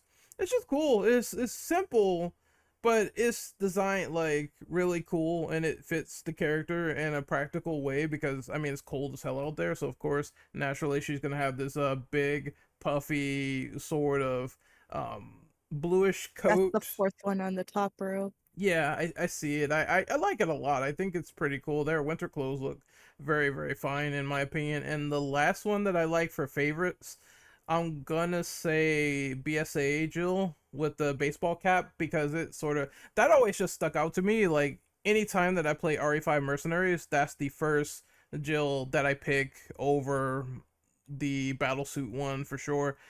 For least favorites, I'm gonna be a bit controversial and say I really didn't like Battlesuit Jill that much in terms of looks. I just feel like they wanted to do something super different to show the mind control and everything, and I kind of get that, but the blonde hair or whatever, it just doesn't really do it for me for some reason. It's just something where it's like I don't rarely play as that Jill in Mercenaries, and I don't really like the outfit, but I understand, they tried, but it's not like bottom. It's just one where I'm not too fond of it. And the one that's at the bottom, the awful one, is the one that's at D, the first one. I don't know what they were doing with this garbage. This is like sort of, This is RE1 yeah, alternate yeah, costumes you can unlock by yeah, playing through. that's Deadly Silence, and I don't know, this pure sleeves cop outfit, that's exactly what it is. I'm not really a fan of it because you can just tell they just wanted to slap something in there without any creativity, and they thought of something. Hey, let's just do some booty shorts and let's make her like a strip party cop or something from Party City. And I'm just like, I don't know how I feel about that. So I would say that's one of her worst outfits, to be honest. Next up I is Alia. It's your turn. Oh, okay. That actually works. Okay, I wasn't planning to be next. I was just gonna say. Also, it's really uncomfortable playing the RE1 remake with that costume on GameCube because the pants are not pants in the back on that one. And I gave the grid as an overlay you can use when we upload. But yeah, like the pants are not pants. There's just buns, straight up buns, GameCube buns. I don't know how Nintendo passed it. But yeah, I actually like the alternate for RE3 originally that was on like GameCube because for some reason they gave them extra costumes. Uh I like the one with the mini skirt, even though the mini skirt is very unpractical. It is so freaking short. It's still cute. It's like a good in the office outfit with the pencil mini skirt, you know what I mean? Uh But obviously, I really, really like the Stars outfit in all of its iterations. Now, the one that's just a t-shirt with like a bunch of belts on it is in the A section because like it's mid without all the pads. Like like she's jumping fences, she needs the pads. Uh I also love the winter outfit. And yes, I love the goofy, horrible pirate outfit from Revelations. Y'all can all kiss my arse. I like Yakuza and I like pirates. And it looks like it belongs in a Yakuza game. So like, yeah. Uh the winter outfit I love. I don't like the blonde haired Jill battle suit. I'm not British, I'm Italiano. But yes, arse. Arse arse sounds so much better. Ass makes me think of donkeys. Uh but like I do like the full battle suit that's like covers her, and this is gonna sound so goofy because I love like women wearing whatever they want, but it's in S tier, the full battle suit from Umbrella Corps, where it's like it covers everything. I actually really like it. I don't hate it. I like it quite a bit. It's also got all these pockets. I'm gonna sound like Elena from Black Widow for a second. Look at all the pockets. I got pockets. Like, I don't know. It looks nice, it's stylish, it's got multiple colors of blue, and like it's utilitarian. You got plenty of pockets. Uh the black full leather outfit is an A just because it's aesthetically pleasing. It's not very tactical, it has no pockets, which is the complete opposite of what I just said. Uh but it's there because I like the bob. I like the blonde bob. that they gave for that as an alternate idea, which was kind of like hinting at the fact that she was going to be blonde later. Uh, but I also like the black tube top. Uh, I don't really care for the blue one. The black one, the like black tube top dress, at least has straps holding up the tube top, as Ren mentioned. Or Rinman? Rinman. It is very confusing. There's two Rens. Uh, basically, it has straps, so it makes more sense. As someone who has, unfortunately, genetically big booba, a tube top without straps is a death sentence. And like I made the joke, like Nemesis isn't gonna look and go, ooh, boobs. So it made no sense. He's just gonna eat the boobs because he's a freaking zombie. like, uh, and then of course the Dino Crisis outfit. I don't know, man. I love Dino Crisis, but the Dino Crisis outfit for RE3 was shit. It was shit. It was just like see-through tights, and I didn't like it. Uh, and then at the very bottom is the Austin Powers outfits. I don't know who designed it. I know Austin Powers was a big thing at the time, but can we not put Jill in Austin Powers outfits again ever, please? And that's it. Oh, RE3 remake is of course in A. Silver, it is your turn. What do you think of Jill's outfits? What's your favorites and least favorites so far? Right. Well, first of all, in relation to Austin Powers outfits, I am morally and legally required as the Brit in the chat to go, oh, behave, baby.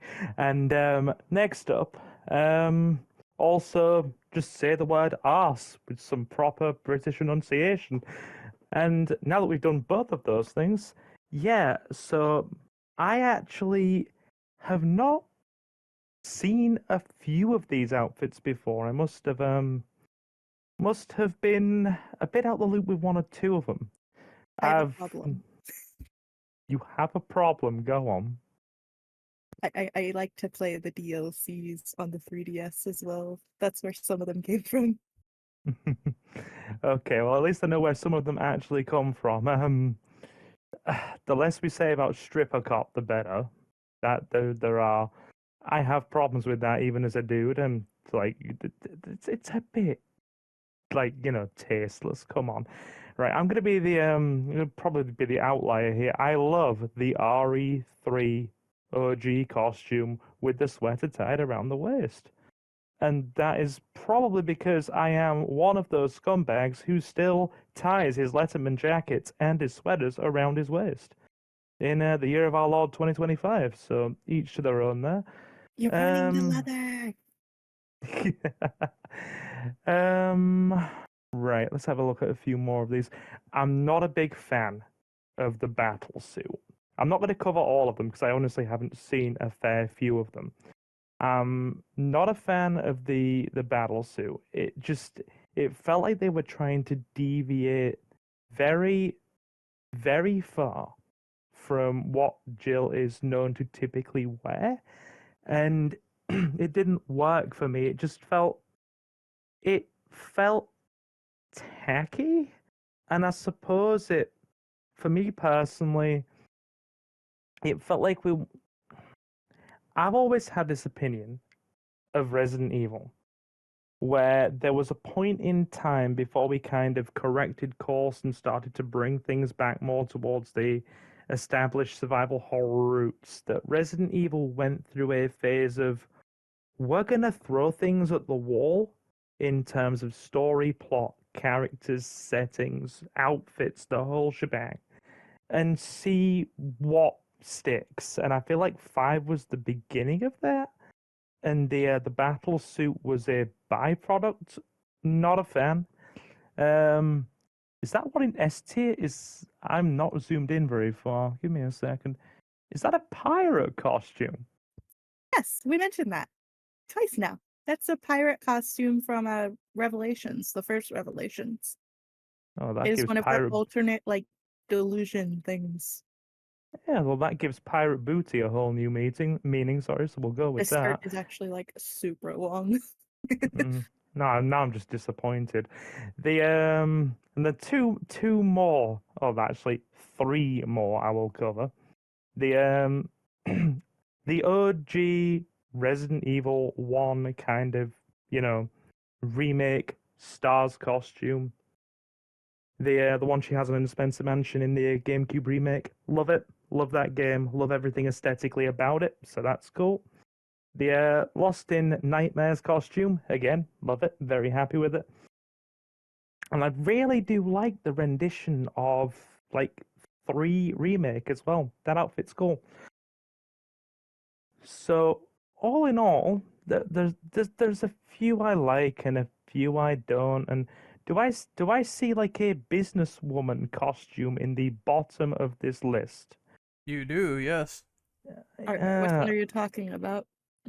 the one in the bottom left corner, that's just so out there. I'm not feeling that The particularly. blue top one? Yes. Mm-hmm. Yeah. Yes. Yes. It is the That's business casual. I mean, I'd call business casual a checkered or Hawaiian shirt, but then again, I'm refuse from a bygone era. Anyway, The yeah, pleated that about. bottom of the shirt.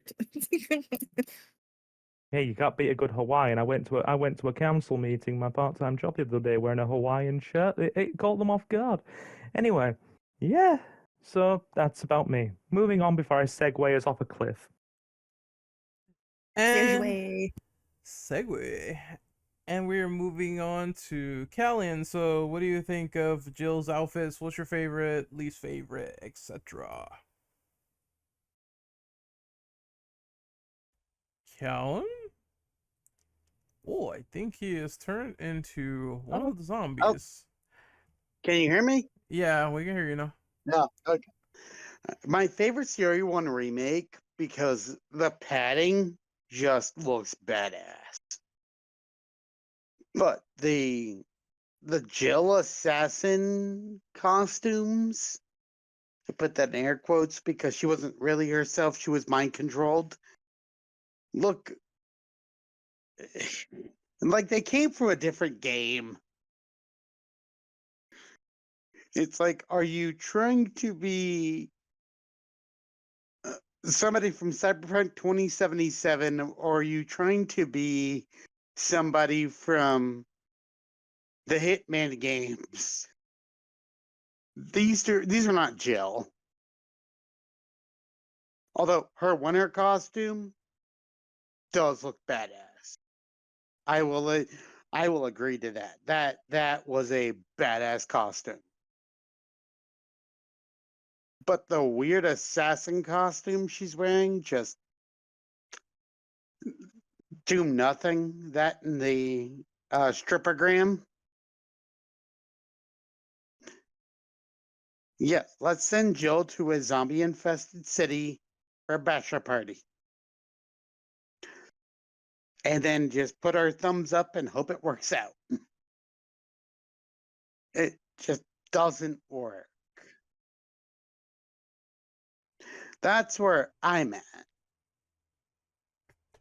Alrighty, so we are moving on to question number 6. What do you think of Jill's character arc throughout the entirety of Resident Evil, past, present, and what do you think they should explore sort of moving forward? I'm gonna go with Alia first. Okay. Hmm, hmm, hmm. I like certain parts of it. I dislike certain parts of it, as we've discussed. I like her a lot, like the vulnerability and revelations a lot. I think she is best when she's vulnerable, despite what many people in the fandom think that she's best when she's just a dickhead, for lack of better wording. Uh, which we will actually address later. But I feel like I do like when she's abrasive sometimes because certain situations do call for it. Uh, but I feel like her arc has been very inconsistent, if I can say that, as someone who's played all the spin-off games, played I'm working. Well, I can't say all of them. I'm working on playing the cell phone spin-off games, but those ones are really hard to find. From like flip phone era, because there were exclusive games for flip phones that were spin-offs that had crucial information in them. Uh, they it's very inconsistent, even in just like mainline and like the major spin-off titles. At one point, it kind of felt like they had no idea what to do with her at all. And especially in 5, it felt like they're like, oh, we need an over-sexualized character because that's what's happening in the world. Because like Bayonetta had just come out and stuff. Like, we need a super sexualized character. Just dyed Jill's hair blonde and throw her in there, which I kind of alluded to in the last question. Uh, so it's a hit or miss. I feel like it is also a little realistic though to life, because life is kind of hit or miss. But yes, it was like, hey Jill, come on, put on this bodysuit. We need you for marketing. Because she was, I don't know if anybody remembers, but like the GameStop advertisements after it came out, especially when like they put out the silver and gold editions, were like, it wasn't even promoting the main characters of the game. It was just like, oh look, Jill's boobs. And it became a point where it felt like she was just a background sex toy character. And I hate using that wording, which is quite unfortunate. I know that was during her brainwashing period, but I feel like when someone's brainwashed, as someone who's been, I was just going to use this, I'm not going to go into detail, but as someone who's been through like gaslighting and stuff, when you're brainwashed, you still have most of like yourself there. So it was a little odd. I don't mind the whole brainwashing arc, but but the other things and implications that came with it were a little side eye, you know. And now I know that was also when like Capcom went through losing a lot of writers and stuff. I'm fully aware of the history with that, but at the same time, side eye. And that's about what I have to say about it. Remember, Ben, it is your turn. What do you think of Jill's character arcs, past, present, and what kind of future are you looking forward to with the character? Um, I agree with a lot of the things that have already been said. It has been inconsistent, and I think part of that does have to do with the fact that the focus shifted more towards Leon and Chris. Um, and I think that is part of where some of those inconsistencies also come from. I actually forgot about Bayonetta coming out around a similar time, so that actually explains a lot of Jill's moves and the battle suit in RE5. That explains a lot of them. Um, but oh, also Matrix. There's so many Matrix. There's so much Matrix influence. Looking at you, Wesker. Um, but so um. I do think that she did get a bit of the short end of the stick in that regard, because she, like, after RE5, she just disappears. I'm gonna I'm gonna close the chat for a second because I'm getting distracted. um so I think because she got essentially, like we were saying earlier, she kind of got shelved for a while. We lost out on potential character development or even like mentions of anything, because there wasn't even that. um and so I think it kind of has given her a more inconsistent arc. However, I am hoping that we get to see her make more of a comeback than just in Death Island. And if we do get to see that, I am hoping that we get to see some more development, maybe learn a little bit more about what happened. I'm not holding my breath on that, because we may or we may not. It might actually just involve reading a lot of the documents, which I'm a lore nerd and I love reading those, so I'll read them. But um I wish we had gotten more from her character arc. But it just kind of stops at one point, and then we pick it up again later on, but then we've got that gap, which is I think where the main inconsistency comes from, is we've got this gap of time and we don't know what happened. There's just like some vague reference to she or in which honestly probably some of it is just conjecture for me saying, oh, of course, like she had to go to therapy and all kinds of other things to like work through all that trauma. um but like I said, we didn't get any mentions of her or anything, and that kind of makes it a little inconsistent, maybe a lot inconsistent depending on how you look at it. But I would like to see how that could possibly be redeemed in the future. Silver, it's your turn. What do you think of Jill's character arc so far? Yeah, she she has a very, very good, strong, solid. Can't think of many more adjectives to link onto that. She has a very good. Sorry, I'm getting tired and it's 2 a.m. I'm just trying to string my thoughts together as best I can at this point. Her beginning to middle is very, very strong, very well executed. 3 remake goes back to flesh out some bits and some trauma and some issues that she went through very well, as we covered earlier. But I think a lot of the stuff I was going to say here was already covered very eloquently and nicely. I feel like the thing that I need to do here is call out Capcom for doing what they always do, and I will keep calling them out at any given opportunity, which is the bad habit of, and I've said it once in this podcast, and I'm going to say it again because it's very important. They have a bad habit of dropping both, supporting side characters and maybe relegating them to only 1, 2 installments tops, or they even take, very important core characters and they do so much with them, and then you see nothing and hear nothing for the longest time. And what was said earlier is absolutely correct, and it's because of that you end up in these situations where you end up with a guessing game or conjecture as to where characters may go, may end up, or what the hell has even been going on. Now, from a creative and, say, fan fiction, writing, literature, imagination perspective, that's great. But if you're a fan who's been closely watching a series for years and years, you tend to get a bit fed up with that from time to time.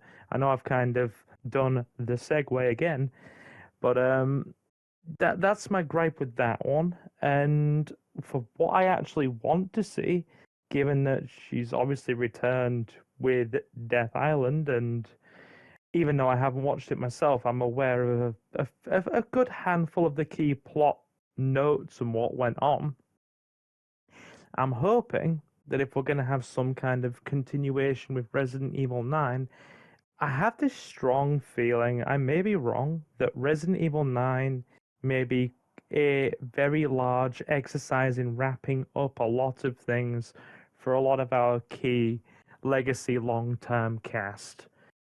And I want to see both Jill and Chris together as partners, platonically, I'm going to add as well, not romantically, actually have some form of closure together as a team. That's what I want to see. Whatever form that ends up taking is yet to be seen. And again, we are playing a guessing game here.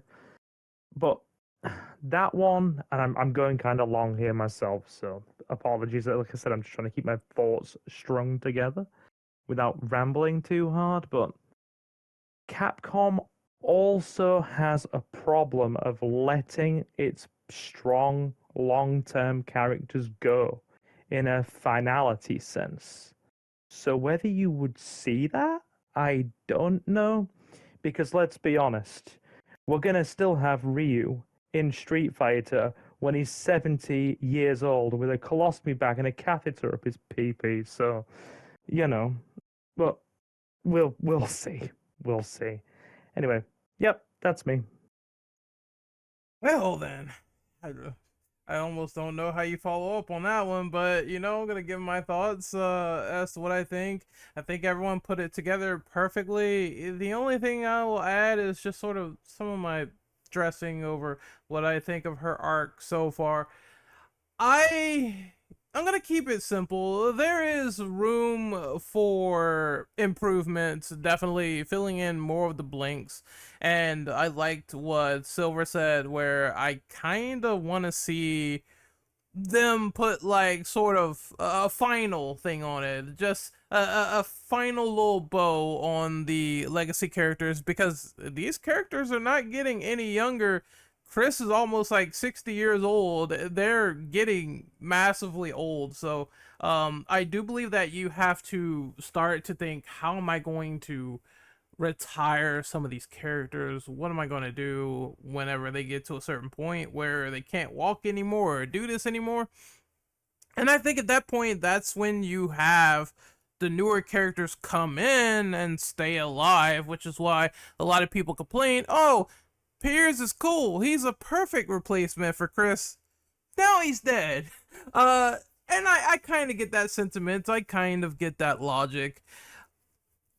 For Jill, I kind of want to see the same thing. Like, I feel like they could bring in maybe a protege of Jill, where it's a younger person. It could be a male or a female, and she teaches them the ropes, and she thinks about her retirement and her replacement and what's going to happen moving forward in the future, because there is a lot of bioterrorism, there is a lot of trauma. Her and Chris are fighting this, but we need to think about the end game, and I really think one of the things they need to explore is her position right now in the BSA, and where her headspace is, and what's going to happen with this whole mole scenario that was introduced in Village.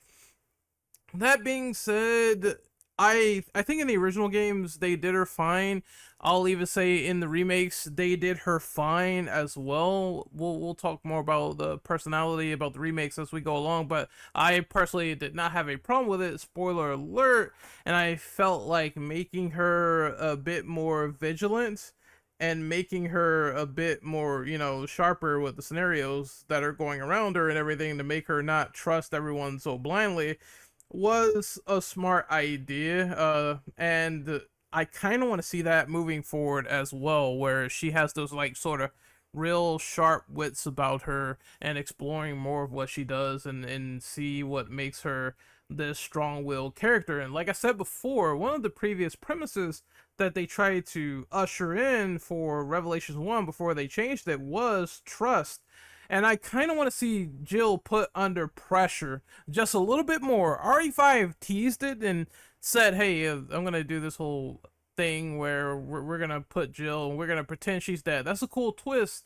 And we're going to do the whole brainwashing thing. But I want to see what happens when she is logically in control of her mind, and there is a situation that Jill cannot control from someone she either trust or someone she wanted to trust, and it turns out to be a lie. Maybe they could do this whole thing where, oh, she has a protege but they turn on her, and they did this with Chris but not so much with Jill, where she has her own like sort of personal stake in the matter for someone she also cares about. And I think if they do that direction, that'd be interesting to see what her perspective is, because once again, Chris lived through it, and we need to have Jill live through more of it. I know people might say Wesker, but Wesker was mostly antagonistic towards everyone, and the main agenda of that rivalry was him and Chris. We haven't seen anything like that with Jill per se, where she has a personal vendetta against someone or something, in a large degree outside of that whole thing with Wesker. And even when they killed Wesker in the helicopter, it was mostly Chris and Sheva doing the RPGing. I hope they change that for the remake, and it's like three of them that blast RPGs into his head. That'd be quite cathartic for me, but I digress. Anyway, yeah, I would like to see a more personal enemy for Jill that's not just Nemesis, someone more calculating and methodic. And I would also like to see just more of her progressing in the timeline, because I think one of the problems with Jill right now is that there's not enough of her in terms of moving forward pieces. There needs to be a little bit more, but for what's there, it was fine. I just want it to be more explored and deeper fleshed out. And also, the trauma that they introduced in the remakes, I think they could focus on that a little bit more moving forward as well. But other than that, not too many issues, a few, but that's my overall opinion on that. Kellyanne, it is your turn. What do you think of Jill's character arc so far, and what do you want to see? I, I would like you mentioned just now, I'd like to see them exploring more of Joe's trauma, or even Joe having a one-on-one enemy would be really cool. Because she's kind of stagnated as a character, and I feel Capcom did that because they didn't know what to do with the character. But imagine, like you said, her protege turns on her. That would be kind of cool. Not cool in a good sense, but cool in a we have now somebody who Jill trained, knows all of her moves, and they are now working for the enemy. And they could I be would like more than to, just like one off as well, because I know Nemesis was a cool pursuer, but I would like for this person to live through the actual game and keep going forward with the timeline, because they also need to build up the villains as well. I feel like RE has a problem now where they don't have prominent villains stay. They just die and that's it in that one particular piece of medium, but you could um, continue. yeah, like we get that a lot though with RE. It's like kill Yep. the enemy, win, but Jill could be that build up to we have more enemies now that we got to look out for, especially with 9 coming out. And I'm sure after 9 we're going to have a 10 because great franchise. Give us a bit more to the character though. Like who is she now versus who was she? Show us her growth.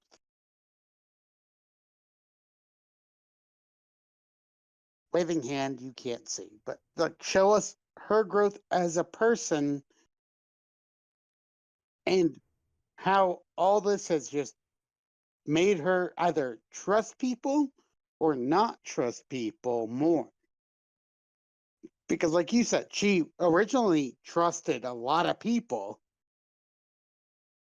but now, if I were in her position, I would not be trusting people anymore. Honestly, like, Oh, you could stay 10 feet back from me at all times. I'm gonna save the rest of my answer for the remake question, but yeah, when I was talking about villains, I meant like the only one we had stick around. I know we kill a lot of bad guys in RE, and I don't want that to change, but I feel like the only one that really stuck around was Wesker, and we don't have someone equivalent to that. And even some of the new characters, they get sacrificed in vain of the legacy characters too. So RE's kind of like I feel like the issue is they don't want to do something that's a little bit unorthodox. Until they do, I feel like they're going to be stuck in that same realm, and we're going to start to predict the storytelling more and more and more if they don't change. That's kind of the mindset that I'm in a little bit. That's a little side tangent, a side gripe, but I'm sure people can chime in if they want to. Otherwise, we can move to the next question. So, any I final thoughts on what I said? Oh, good. One yes. tiny thing. Yes. Oh, yes, Oh, same. three No, people no, you jumped in. first. You first. Okay. I was gonna say, and I know I have said this before multiple times, is that they shot themselves in the foot when they killed off Wesker because they lost the mastermind. They lost Mm-hmm. like the thread that kind of held all of the other like diverging storylines together because he was always in the background doing things. He Mm-hmm. was always involved somehow. And when they killed him off, they lost that. And it feels like every villain that we've had introduced since then has tried to get that same kind of feel, but none of them have fit because we don't meet them until Vendetta with Arius. We don't meet them until Village with Miranda. Like, we don't meet, and like Miranda was the closest we got to somebody who was like moving in the background, but still it wouldn't have been the same thing. And also she wasn't really that exciting as a villain, I thought, compared to even someone like Nikolai or even Birkin. And I don't like Birkin, but like we haven't had the same compelling villain or like driving force behind the villainry that we had with Wesker since Wesker got killed off in 5. Yeah, But that's my opinion on that. gonna add to that because I seconded that in our little chat a minute ago. Capcom has a problem on 2 fronts here, and it serves to weaken the story and progression of a great many of its characters across several of its franchises. They either kill off noteworthy supporting characters that could benefit a larger character's progression too quickly, or something I've found in terms of their villains, which again can greatly go in complementing your protagonists as like a foil or an anti or anything like that, is in Street Fighter, we've had a situation where they've brought back the big bad in Bison so many times that he has lost all impact as a villain, in my opinion. That, and it's also because I'm a huge Charlie Nash fan, and they completely invalidated Charlie's sacrifice in that. But we're not going to segue off Resident Evil too much. And in Resident Evil, they Ren summed it up perfectly. The guy that was holding everything together in a cohesive package, and a lot of the supporting characters that were helping the good guys have have all gone, died, disappeared, or not been heard from in a number of years. And you know, there's something to be said about both characters, like good guys and bad guys, complementing the narrative strength of a series. And I feel like that's where there's some weakness in the writing. They're missing some really good guys, some really great villains. Anyway, yeah, go ahead. I'm done. Uh, I 100% agree with that. anyone else wanted to jump in before we move on? I'm gonna segue off his thing there. Good. I feel like they kind of messed up a lot of things when they put out Biohazard. You mean RE7? Yeah, Oh, okay. yeah. How do I say this? I feel like I love that they went in a new creative direction with that, but I feel like they're trying to pick up the pieces now, especially with all the remakes and stuff, because they dove so far off of a hill with that one. And I feel like they tried to clean it up in Village a little. Like, there was still some creative stuff, like the family and stuff, in that one. Uh, but RE7 was just completely off the rails. And I've already mentioned my large distaste for the maggots part. Uh, but I feel like, and I've tried so hard to sit and watch friends play through it. They're like, we promise it's a great game, it's a great game, and like the DLC, and I'm just sitting there going, nope.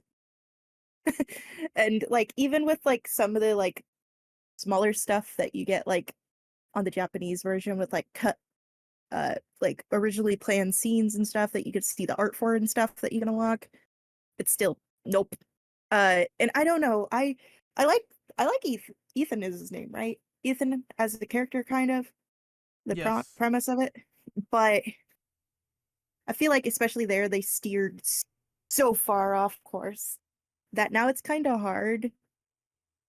I feel like the team is going in two different directions. One of them is sick. One direction is sick of doing the genre they've been doing, and they're trying so hard to do different horror genres with the Resident Evil series.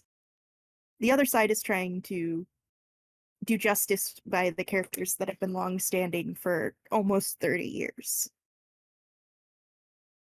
And I feel like in order to fix like characters like Jill's inconsistencies and stuff, they really need the part of the team that doesn't want to continue working with this characters who are legacy characters. And I'm not saying like legacy characters is only the people from the first 2-3 games. I mean all of the characters across RE's legacy before 7. Like everybody. In order to do justice by them, the ones who don't want to be doing projects revolving around them need to go make RE spin-off games. And I mean that in the politest way possible. And it would benefit everybody at Capcom if they did that.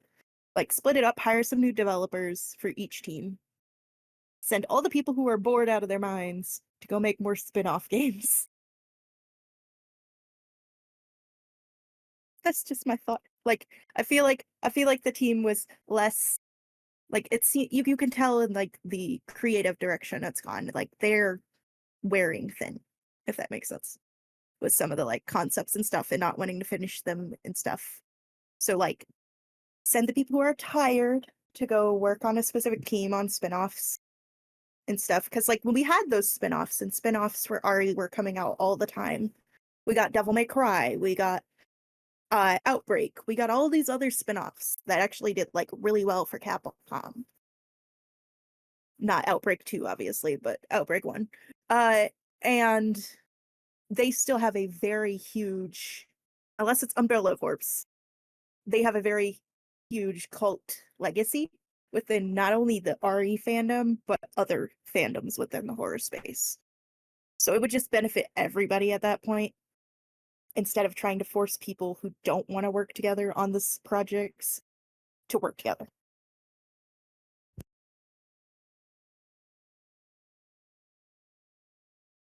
Okay, and I am here.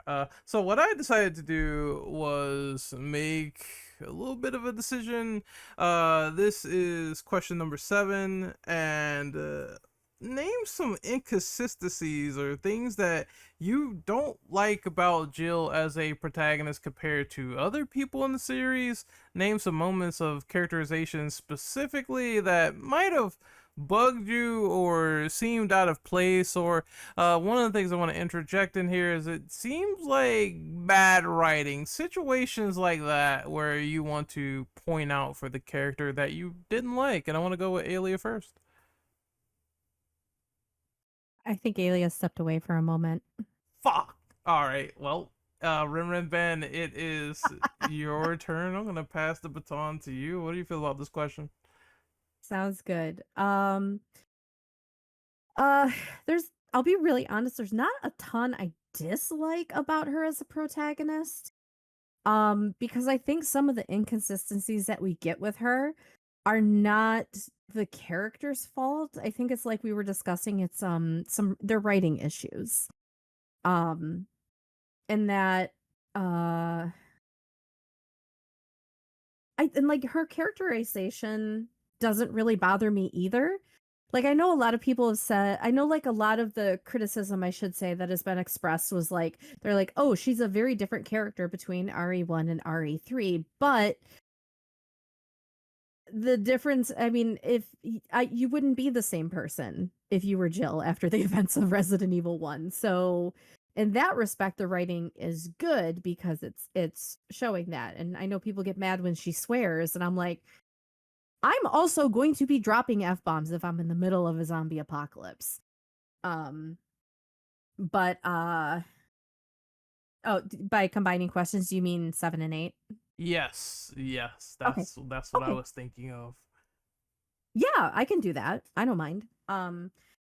So, I mean, I guess like for me it's less of a character itself being the issue so much as it's the writing, even though they are technically like very much intertwined. But kind of tying that into her personality in RE3 remake, because and it may be because that was my introduction to her and to her as a character. I really like the way she is in RE3 remake, because to me it was very relatable. She's in a very unbelievable situation. Yes, she's basically a superhuman who can survive these unbelievable situations even before the virus and everything else. Um so uh you know, I mean, to me it even now, having played RE1, having played RE1 remake, having played the original RE3, like, to me, I still don't feel like they are as inconsistent as I think people want them to be, or as it's often described as being. Like, to me, they felt like normal progressions, because like I said, you are not going to be the same person after what happens in RE1. Even just the normal flow of time and life events, you are not the same person that you were even a couple months ago in some cases. So I don't think it was actually that inconsistent. So, and of course I know there are people who disagree with me, and that's fine. But in terms of the only other thing I'll touch on, I guess, so that I can keep myself a little more succinct, is in terms of how she acts towards Carlos. Given that she knows that Umbrella was the perpetrators behind the mansion incident, why would she trust a person who works for Umbrella? No matter how nice he seems, no matter how much he's saving her ass at first, she has no reason to trust him and no reason to be super nice to him. So, yeah, she's gonna be a little bit of a hard ass to him. And she makes that very clear, especially in the remake, right off the bat. She's like, you've got to be, you got to be fucking kidding me. You work for Umbrella? Why am I going to trust you? She has no reason to. In her eyes, Umbrella are the bad guys. He works for the bad guys. Why would he be a good guy? And of course, like, over time, they save each other's asses, and that changes and that relationship evolves. But, I don't think that there was any reason for her to be like, oh, thank you so much for saving me. That was so kind of you. She has no reason to be that way. Also, no, it to me, that would actually be more inconsistent than the way that she acts at the beginning when she first meets Carlos. But that's my opinion on that one. Sorry, I'm clapping a lot. But yes, that's my opinion on those. It's fine.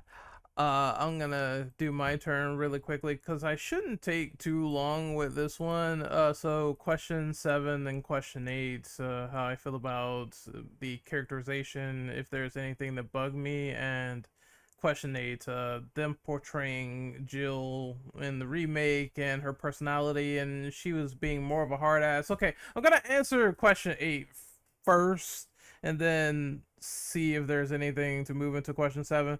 But people kind of saying that Jill was too harsh on Carlos, and she's like, you gotta be fucking kidding me, and telling him fuck you after saying, oh, you're like a tall drink of water or something. It is like, she, how can I put this? I think people just are sort of a bit anal whenever there's some talk back from a female character, and I think this is kind of like just stupid discourse, to be honest, because number one, she is supposed to be distrusting of Carlos. Look, if I saw people with umbrella logos on their back saying, we're here to save the civilians, after seeing umbrella logos in a mansion about a couple of months ago, and people turning into zombies, biting people and whatnot, and scientists already turning on people to begin with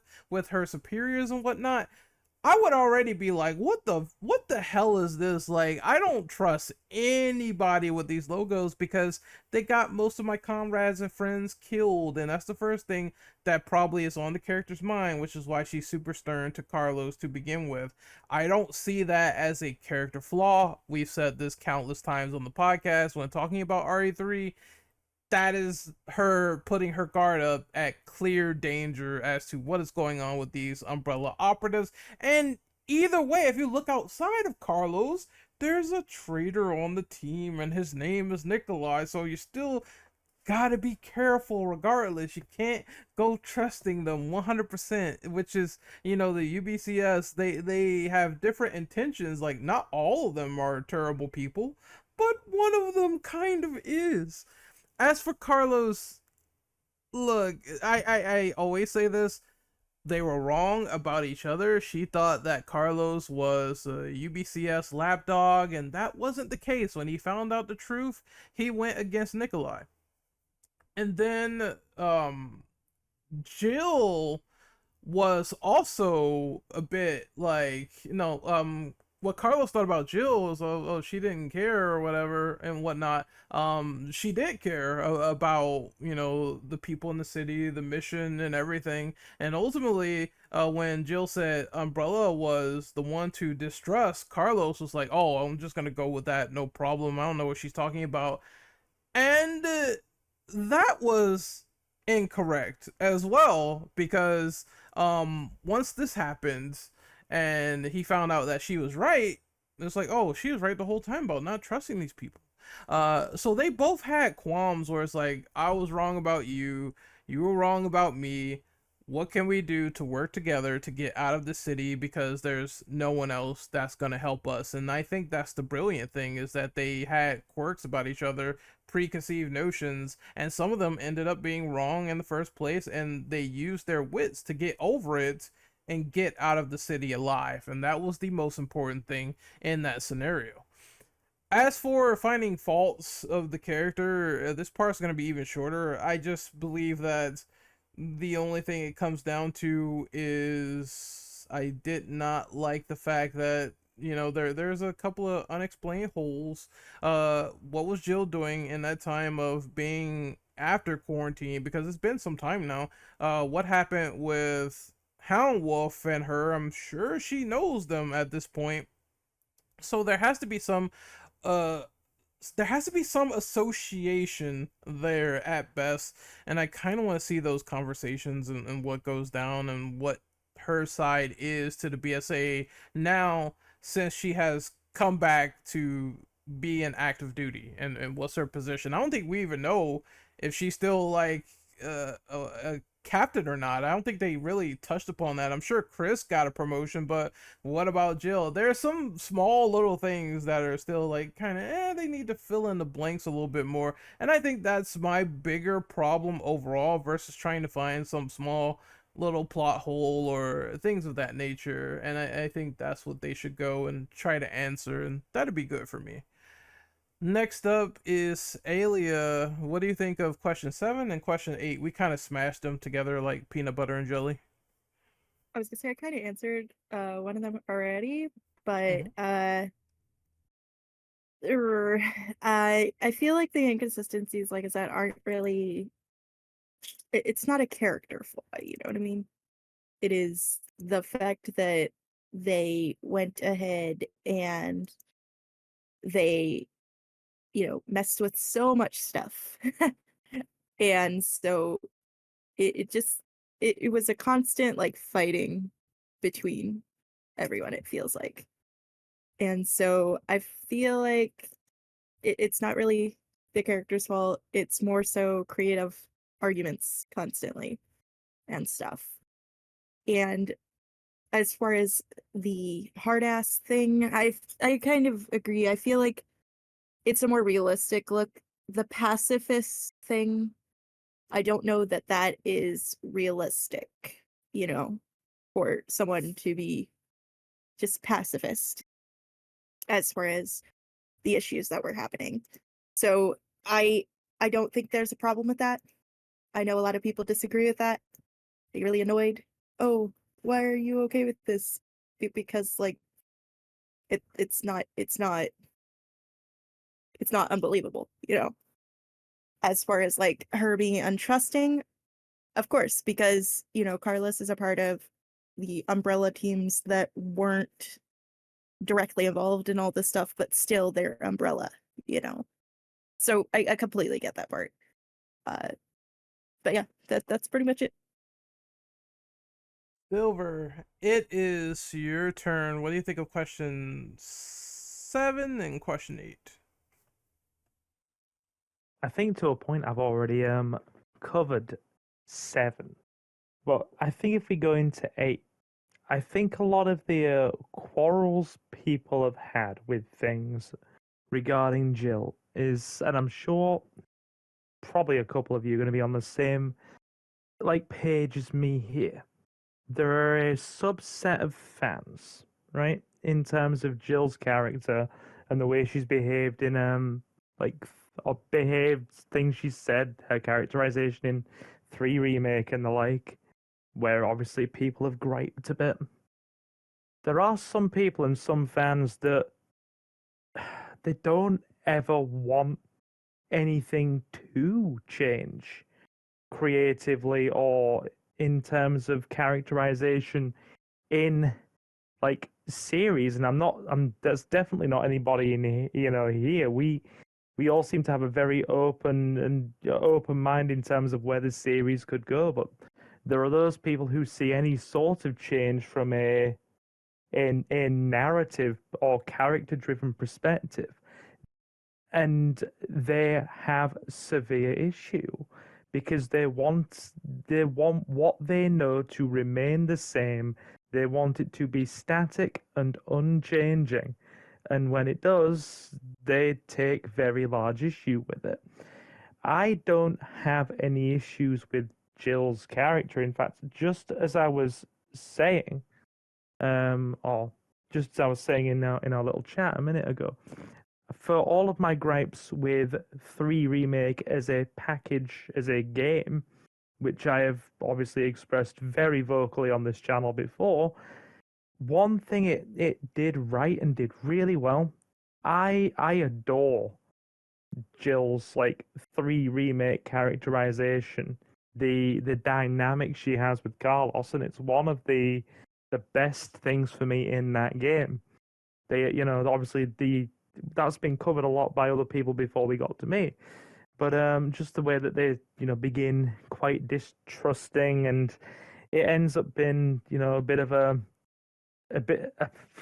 Basically, it's banter. It's banter and a bit of ball busting mutually towards the end, and they're, you know, and I look at that dynamic and I'm like, that's realistic progression, and that's genuinely how 2 people can behave in a scenario, because it okay, it's a bit of a personal attachment here. The way kind of Jill and Carlos interact with each other, that is exactly how me and my partner, in terms of being smart asses and hard asses and like busting each other's chops, behave like in real life. So I'm chill with that. I don't have any gripes really to speak of. As we've said many times on many a podcast, many of us on this channel, the biggest issue with characters always tends to come with writing or directional choices from Capcom. The characters themselves are good. The characters themselves have always remained, you know, pretty solid, or at the very least are not at fault when something weird happens. It's been covered already. That big moment where Capcom didn't know what the series wanted to be, and I feel like in some ways we're now having to play catch up to rebalance everything. So yeah, that's where I am pretty much on Jill. No gripes to report and no issues, really. Nothing major, at least. It's the character's fault. So yeah, carry on. Callian, it is your turn. What do you think of questions 7 and 8? What do you think of hmm? I mean, everybody kind of shared my opinion, honestly, where Jill evolved as a character. She went from, I'm working with guys I know, people I trust. As a soldier, I was the same way of, I know you, you are, you are, you got my back, to working with people she doesn't know, then found out that they were working for the same people that essentially fucked her over. I'd be pissed too. And then, hey, we got to work together again. I don't feel like the hate that she got later in the series was right. especially when they did the remakes, because people weren't used to, in air quotes, used to that character. That to me was just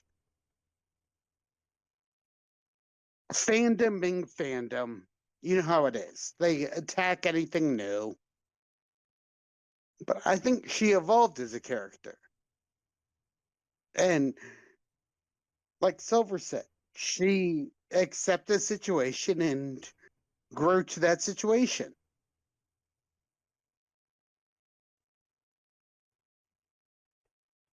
Is that all you have to say about question number 8 and 7? Yes. Okay. So we can move on to number 9. What do you think they should personally do to progress Jill's story forward and future Resident Evil titles, especially RE9? Any thoughts? Alia, you go first.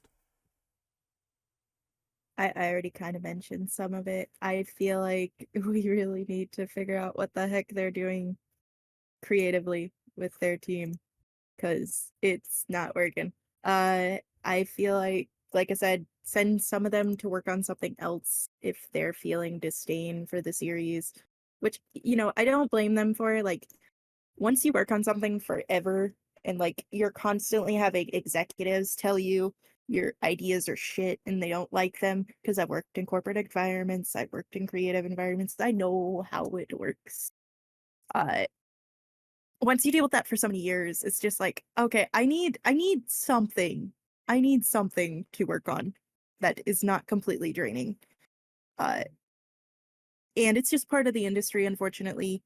But I do feel like they need that, and they need to like recenter, like they need to have discussions to recenter on what the goal is with the series, where they're planning to go, what they want to do.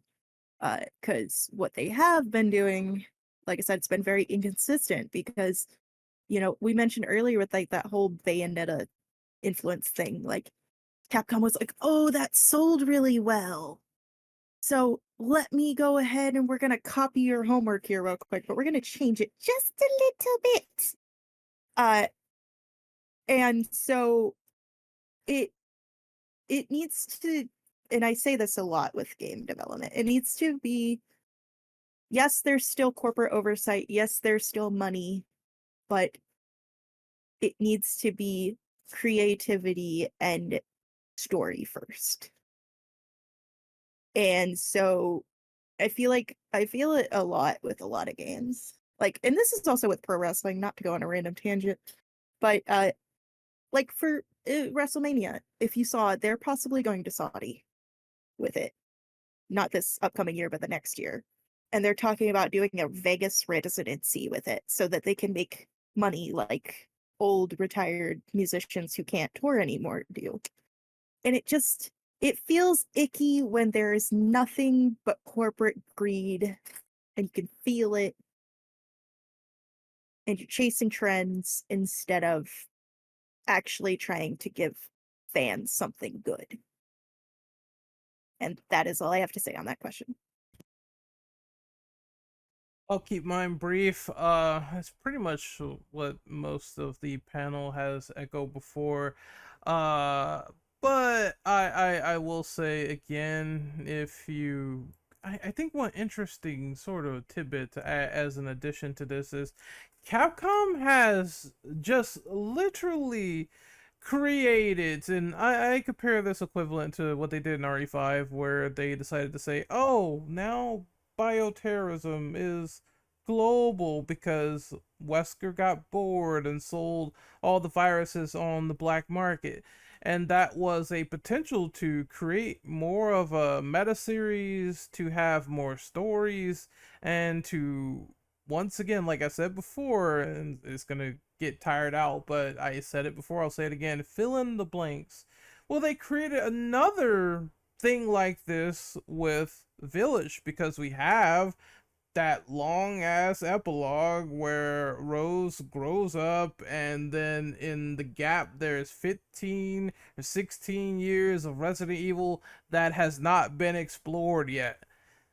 why not put Jill stories into there, build off that? You could put in more revelations, you could put in more games, you could put in some flashbacks. Now, I don't want RE9 to be filled with flashbacks, but considering that this is the situation that you have created with this large epilogue at the end and this 15-year time gap, you kind of gotta explain what is going on in between some of this. And I believe this is going to be the setup for more stories, more personal tales with Jill, more isolated incidents, which is apparently what they want to do. And that's the best sort of solution that they should do with her story going forward. Is you have all this time, you have all of this open space.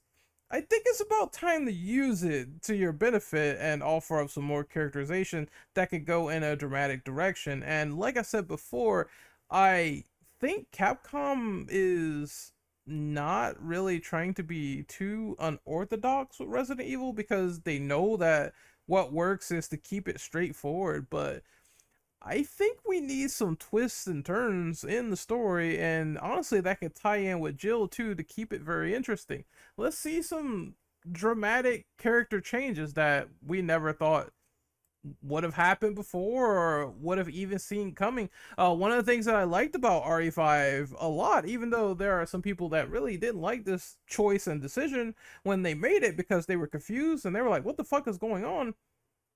When they did the fake death for Jill, like the fake out, where in the initial trailers we didn't know what was going on when we saw that friggin' tombstone of Jill's name on it.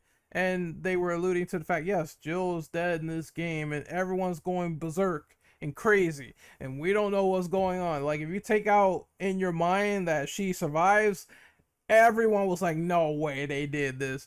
No way are you telling me this is the game where they killed off Jill Valentine, blah, blah, blah. And I'm not saying it will work twice, but something different and to that magnitude and something to keep people guessing would probably work out very well if they decide to be a little bit more bold. And I think that is what they should do. And I like the whole protege idea, someone that's a personal nemesis, something that's different as opposed to going in the same direction, because there has also been this criticism of people saying that, well, Jill is just the female Chris Redfield and that's it. Very stoic, not many changes to the character, and I think that would be the prime opportunity to do two things that's vastly different and try to pull something out of these concurrent storylines to clash together. Maybe you can get Chris in, maybe it's a big threat. I don't know, I'm not sure. But I think they need something with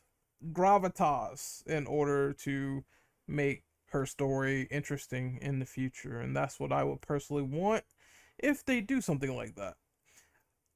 Next up is Rin Ben. What do you think about this question in particular? If you already went, I have not gone yet. go ahead. Um, in terms of what I'd like to see in the future from her, I mean, I did kind of touch on it a little bit in the last one, but I feel like with Death Island, because they made such a big deal about bringing her back, and the way, like the way it's like, okay, now they're all like all of our main five people, like the original five that were left over, that were left. I shouldn't say it like that. Not left over, but like we're still alive. I mean, yes, Barry, but I don't feel like Barry wants to be involved as much as this. Maybe I don't feel like Barry's a family man, and I don't feel like he wants to be involved as much. But anyway, so we've got like our main, like our Fab Five, and um, I'm really hoping that taking that energy and moving forward with that in whatever capacity that ends up being, I think would be a really good way. Exactly, Ren. He pretty much came back for Moira. Um, I feel like that's a good way to move forward with her story. They did kind of set some groundwork to bring her, to like A, bring her back, and B, um provide some tidbits that they could work with later on. As to what shape I want that to be, I'm actually not sure. Um, I have some ideas, but it would kind of tie into number 11, to be honest. Is that okay, or do you want me to wait? I'd rather you wait because we had a little situation where we answered things a little bit preemptively, and then when we got to the question, we didn't have an answer for it. So Okay. All right, then yeah, I guess that's probably pretty much my opinion. But I will say, like, I'm also of like my stance on future games is I'm just gonna see what they announce when they announce it, and I don't really do much speculating, to be honest. I don't either. That's why I really dislike the rumor mill of, well, RE9 is gonna be right around the corner. I was just like, oh my god, please stop. I just want Capcom to show it so all of this can end and we can finally get some official, concrete information, and hopefully it's soon. But that's the only thing I have to say about that. Silver, since you haven't gone yet, what is your opinion on what they should do with Jill moving into the future? Yeah, I did largely touch upon this in a previous question. I don't remember which one it was, but I did touch upon it where I just want to at this point see some I want to see some solid, if we're going to have 9 be this kind of, which I'd like it to be, this closing or rounding things up point for our legacy characters. One moment, just need to clear my throat. Right. Yeah, if it's going to be a I'd like it to be a closing point for or rounding things up for our legacy characters. And if that would be the case, then I want to see a nice, conclusive conclusion for Chris and Jill together as a pair. I do still stand by that. I'm not picky in terms of the way they go about it. As long as Jill and Chris together get a good, decent, noble send off or do something heroic for the good of the potentially a future generation of characters, which I can absolutely see Chris Redfield and Jill Valentine doing. I would be very, very happy. But in order to do that, we do need, as has been mentioned several times by several of us on this podcast tonight, we need to have a strong, cohesive idea of where the series is going now. We've had our course correction with obviously 7. It's brought us, or tried to bring us into a more traditional Resident Evil direction while still keeping in line with a lot of the established story beats that came as a result of 5. Because whether you like it or not, 5 really did buck the trend and change the direction the whole storyline was going in, and we've still had to follow up and carry on from that to this day. So as long as we have a good idea now in Capcom where we're going, and we can have a good end point or conclusion for Chris and Jill, I'm happy, and that's, yeah, I'm not picky. I don't think we need to really do anything dramatic. I just want to see Jill's character respected and given some more bloody screen time without huge gaps. That's not too much to ask for. I don't think so. Carry on. That's me. Callan, it is your turn. Any thoughts about what they should do with RE9 and Jill, of course? I would love to see Joe get some closure.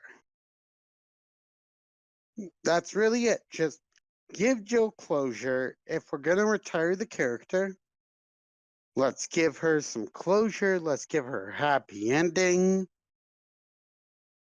I don't know what that would be personally, but I think after all the crap she's been through and all the RE games, she deserves a happy ending.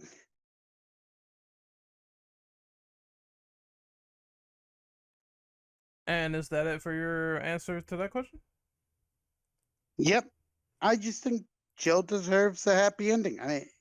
Most people have said what I've thought already, so Oh, that's fine. We are No, running on fumes, so I figure might as well keep my answers short and brief. So let's get into the last three questions. What is your top three favorite Jill Valentine moments? And I will go with Ren Ben first.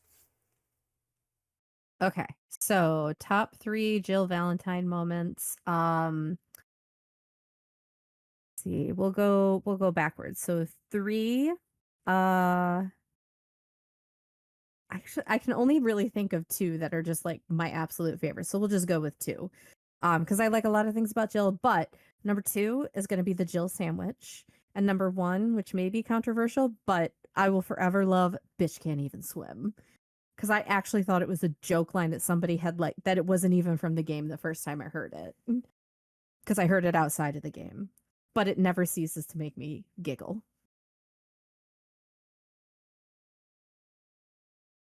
Also, I'd like to throw honorable mention her and Sheva just kind of throwing each other around in RE5 because that fight is really fun.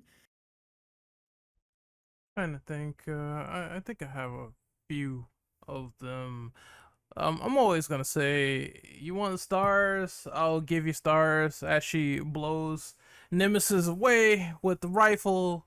I mean, not the rifle, the revolver. I wish she did both, but maybe I'm sick like that. He's already dying, but when she picks up the revolver and just blows his head off, it's the best moment in the original RE3. I don't know why I was thinking of rifle all of a sudden. Maybe a little bit of Last of Us was on my mind, but yeah, the Magnum revolver, as I correct myself.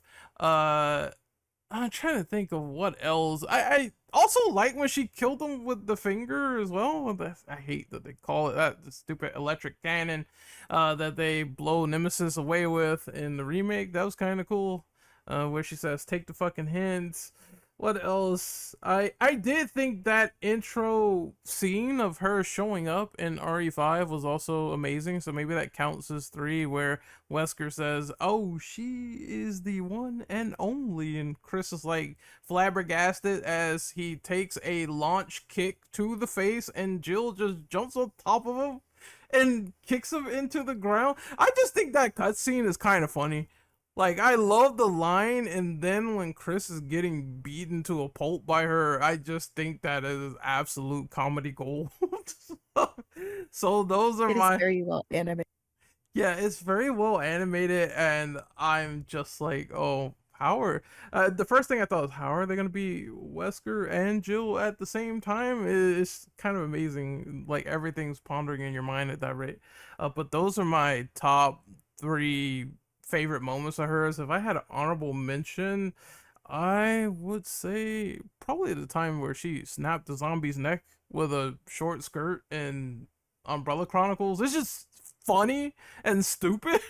Like, why did the zombie bite her thigh? But you know what? Let's just run with it. Let's just make something that's a completely dumb cutscene that doesn't make any sense. And Jill just owns this entire zombie horde with her legs. And I'm just like, that's the funniest thing ever. It's brilliant. Uh, Next up is Alia. What's your top three favorite Jill moments?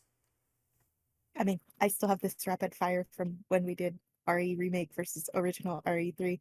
So, rocket launcher, big ass electric cannon, and then all of Operation Raccoon City. And then honorable mention is her doing the gritty in Fortnite. Uh, Silver, I it is. Oh, It. sorry. Oh no, it's fine. Silver, it is your turn. What is your top three favorite Jill moments? Right. Well, up top, we're gonna have to have Jill sandwich. It just transcends Resident Evil time. I mean, it's just so entrenched in Resident Evil memory and fan stuff that even Capcom referenced it in Dead Rising, where you go through the Willamette Mall and there is a freaking eatery called Jill's Sandwiches. And I take a photograph of that place every time I play the game because it's just fun. Also love I'll show you stars with the big cannon. The railgun is pretty nice as well, in my opinion. Now, My honourable mention is actually the most uncomfortable Jill scene. Again, give me a moment to clear my throat. Right. My honourable mention being the most uncomfortable Jill scene, which is when she is going into the power plant area in 3 Remake and Buggy Boy decides to put his thing down her throat, which is. I fucking knew Oh this was. I my fucking knew this was coming. god. Yeah, this is like Wait, you can Ren, skip that? Since when can you skip that? You right? can Right. indeed skip that cutscene. The Eh. side of me that has watched too much anime of all descriptions basically knew at this moment that this was a Japanese game from that scene alone. All right, I'm we I'm I'm flabbergasted that you could skip it. That's incredible. I did not even know that. I did not know, and as somebody with a god awful gag reflex, I probably will because it makes me feel sick. So yeah, ugh. We'd be It's spamming the skip button going, nope, nope, nope, nope, nope. Oh, uh, I thought that you could just skip it from actually happening. I didn't think you were talking about just the yeah. cutscenes. Uh, And just to add on to that as one final thing, because it wouldn't be Silver unless I was being very immature. Any of you that remember the Code Veronica, the podcast we did there, Twincest is Wincest, we have a new one, and it's a quote from Little Nicky in relation to that scene in 3 Remake, and it is, "Let the meat slide down your throat hole." Continue. I hate that I watched that movie, but you know what? I'm gonna continue on. Kelly, Kelly, what is your top 3 favorite Joel moments? Oh, well, Ren Ben mentioned most of them, but I do love when she gets the RPG and the remake, and immediate reaction is just blow a motherfucker away. No thought, just there's a motherfucker there. I'm blowing them away. And everybody else mentioned my other favorite moments, and including one that Lady Tolkien would accuse me of being a gooner for because, you know, tentacles. But they did it so well. Not tentacles. Like they knew what they were doing when they introduced us to this game. That and when in the remake when she gets the dog whistle, I hate that noise. But once in RE1 remake, when she has a dog whistle, the way she looks just pissed off blowing on it. Like just yeah, fuck you. Blow.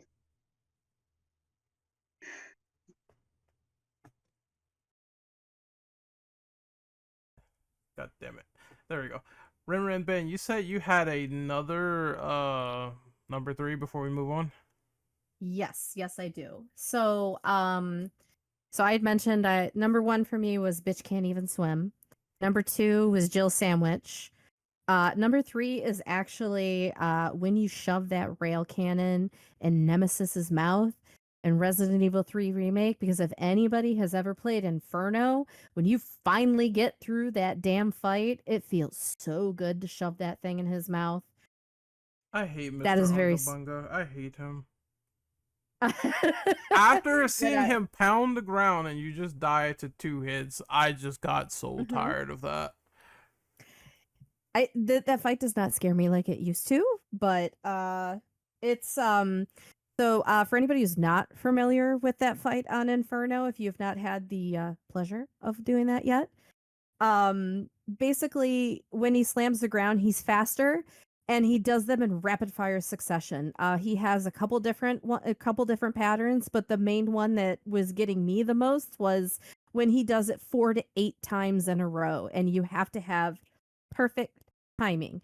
Even if you have the stars book, which actually you can, I actually find it easier without the book now. But basically, he'll do it 4 to 8 times in a row. And you always know it's the last of the hits because there's like half a beat longer before he does the last hit. And it's usually that one. The good thing is, at least if you get hit with that, you're okay. But yes. Brain data will be your friend. It's like fighting Um, games. Got to sit there and go. I'm currently learning the no damage run for Inferno, so it's interesting. Oh Lord. It took me an hour and a half to beat that fight the first time, though. An hour and a half of tries and about 55 deaths. All I gotta say about that, I'm gonna be a little bit more harsh. Fuck Nemesis. That battle is just, I hated it, every single bit of it. And if you get there, people who endured it, you will find out why. But we are on question number 11. Is there a dream pairing that you would love to see with Jill and another character, excluding Chris, of course? Ren and Ben, it is your turn. Yay! Also, the one last thing I will add is also don't forget once you survive Nemesis, you do have to shoot Nikolai, and I missed the first time. Oof, that's It pretty took bad. me another hour to beat it. I was really upset about that. Turns out, there's actually a shorter time period that you have to shoot Nikolai between Nightmare and Inferno. They actually shorten the time ever so slightly. So if you take too long to aim, Nikolai throws a knife at your forehead. Anyways. Yeah, that was probably one of the more brutal deaths, honestly. But dream pairing, and I'm sure there are other people that think about this, and we keep coming back to Death Island, but I desperately want to see her and Leon together in something because Leon is like Jill is very serious. She does like she jokes. She's very sarcastic, which is part of why I love her. But Leon is goofy, and I will never forget like there's that right after they meet for the first time and there's the liquors and Leon's just like uh-oh, but he says it in that Leon way and Jill just looks at him like what the fuck, bro? And I was just like, oh my god, I need them in a game together. So I would actually love to see them in a game together, especially because we actually have never gotten them in a game together. But I also wouldn't mind seeing Carlos coming back, but the longer we get from RE3, the less likely I think that is to happen. So give me some Jill and Leon pairing up, please, and thank you. I'm going to go next, so I'll say, you know what? Give me Claire and give me Jill. I think that'd be interesting because you have the little rebellious biker with Claire, and then you have Jill, which is she's obviously a well trained badass. I think those two being in a game would be a good concoction in my opinion, and I'm also not opposed to Jill and Leon because I do think that she's a little bit more serious. Leon's goofy, and they can explore that little dynamic together, which is, that's one of the only rumors I will ever say about RE9 that I wish was true about Leon and Jill being in one game, and both of them have like two different campaigns and sometimes they come together. I think that'd be a nice little dynamic going forward because you have two characters that really never interacted a whole bunch until now. So I think that's the perfect concoction going forward. Give me characters that never really interacted or you never really see together that often in games, and I think that would be good for Resident Evil. Next up is Silver. What do you think of this question? Who do you want to be your dream pairing for Jill and other characters? You see, as the like I said, as the resident trash tier pairing guy and fan fiction writer, I've always, even though I've kind of, argued against seeing Chris and Jill together, and obviously it says except Chris and Jill on the question, that's kind of what my brain is just wired for, but I wouldn't want to see that outside of a fan fiction scenario. I mean, I don't think I would want to. I mean, Leon and Jill seems like a very nice idea, but there's that part of me that's like, the part of me that, even though it's never ever gonna conceivably happen, I am that guy that wants to see Leon park his salami stick in Ashley Graham's pleasure pouch. It's not gonna happen. But if we were to completely remove ourselves from that crack pairing, is Rebecca gonna get any love in this series outside of crazy corpse wife from that one CG movie? And could we potentially see as a really off the wall pairing? It won't happen, but has anybody even discussed or thought about Jill and Rebecca? Like, seriously. And just what's been said in the chat there, like Jill, Claire, Rebecca. Oh my god, yes, please. That sounds pretty reasonable. Yeah. Yeah, that's about where I am with this. I'm deliriously tired and just drowning in immaturity right now, so yeah, I will pass the baton. Go ahead. I heard pleasure pouch, and this podcast is already a 10 out of 10 because of it. So there you go. Thank you. I Thank missed you. that, and now I'm filing that away for later. Delightful. I aim to please, ladies and gents. Wait, we can't forget about sitting on a sausage. That's I'm just gonna move on to the next person. So Alia, Hi. what do So you I feel don't about this think we question? were talking romantic context, were we? I don't think so. Though I was gonna say, her and Rebecca are friends. I would like Rebecca to come back and to actually like do more than just what we saw in RE1 with their like, you know what I mean? Let us actually explore the friendship. Like, I don't know. I don't know how that would work because Rebecca though did show up in the DVD crossover. So she was like the only person from Zero. So like, you know, we could bring her back and just have them like do like a Revelations type thing, like where it's one of those scenario type games, but not like obviously following the trauma again, but having just the two of them trying to explore that together. Or like we were discussing, like games exploring her trauma and it's just her like reliving things to her friend, if that makes sense. I hope that makes sense. Like her and Rebecca like sitting down having a conversation for hours. I know we all hate flashbacks, but like this is an exception, okay? I feel like uh just her and Rebecca sitting on a couch and then talking about everything. they But then you experience the things actually happening, you know. Yeah, they experienced some of the similar nightmare together. They were Rebecca's more Bravo team and she's more Alpha, but they still experienced that. So I would like to see some sort of clarity there, and maybe them getting together and being like, yeah, we have a bit in common. We both survived the mansion nightmare. I'd be privy to more conversations like that happening with the surviving stars members, to be honest, because we only really got that with Jill from the perspective of her and Chris. Therefore, her and Rebecca would be kind of cool to see because it's like they had differing missions during that time. Even in the beginning, Rebecca with Billy and Jill with Chris and the rest of the mansion. I think that'd be a pretty cool idea. Kellen, Also, oh, total side note, good. I would like to see an expansion on the ending of Zero. I think I mentioned that earlier, but like Jill could very easily fit into that if they do a sequel to Zero. Maybe.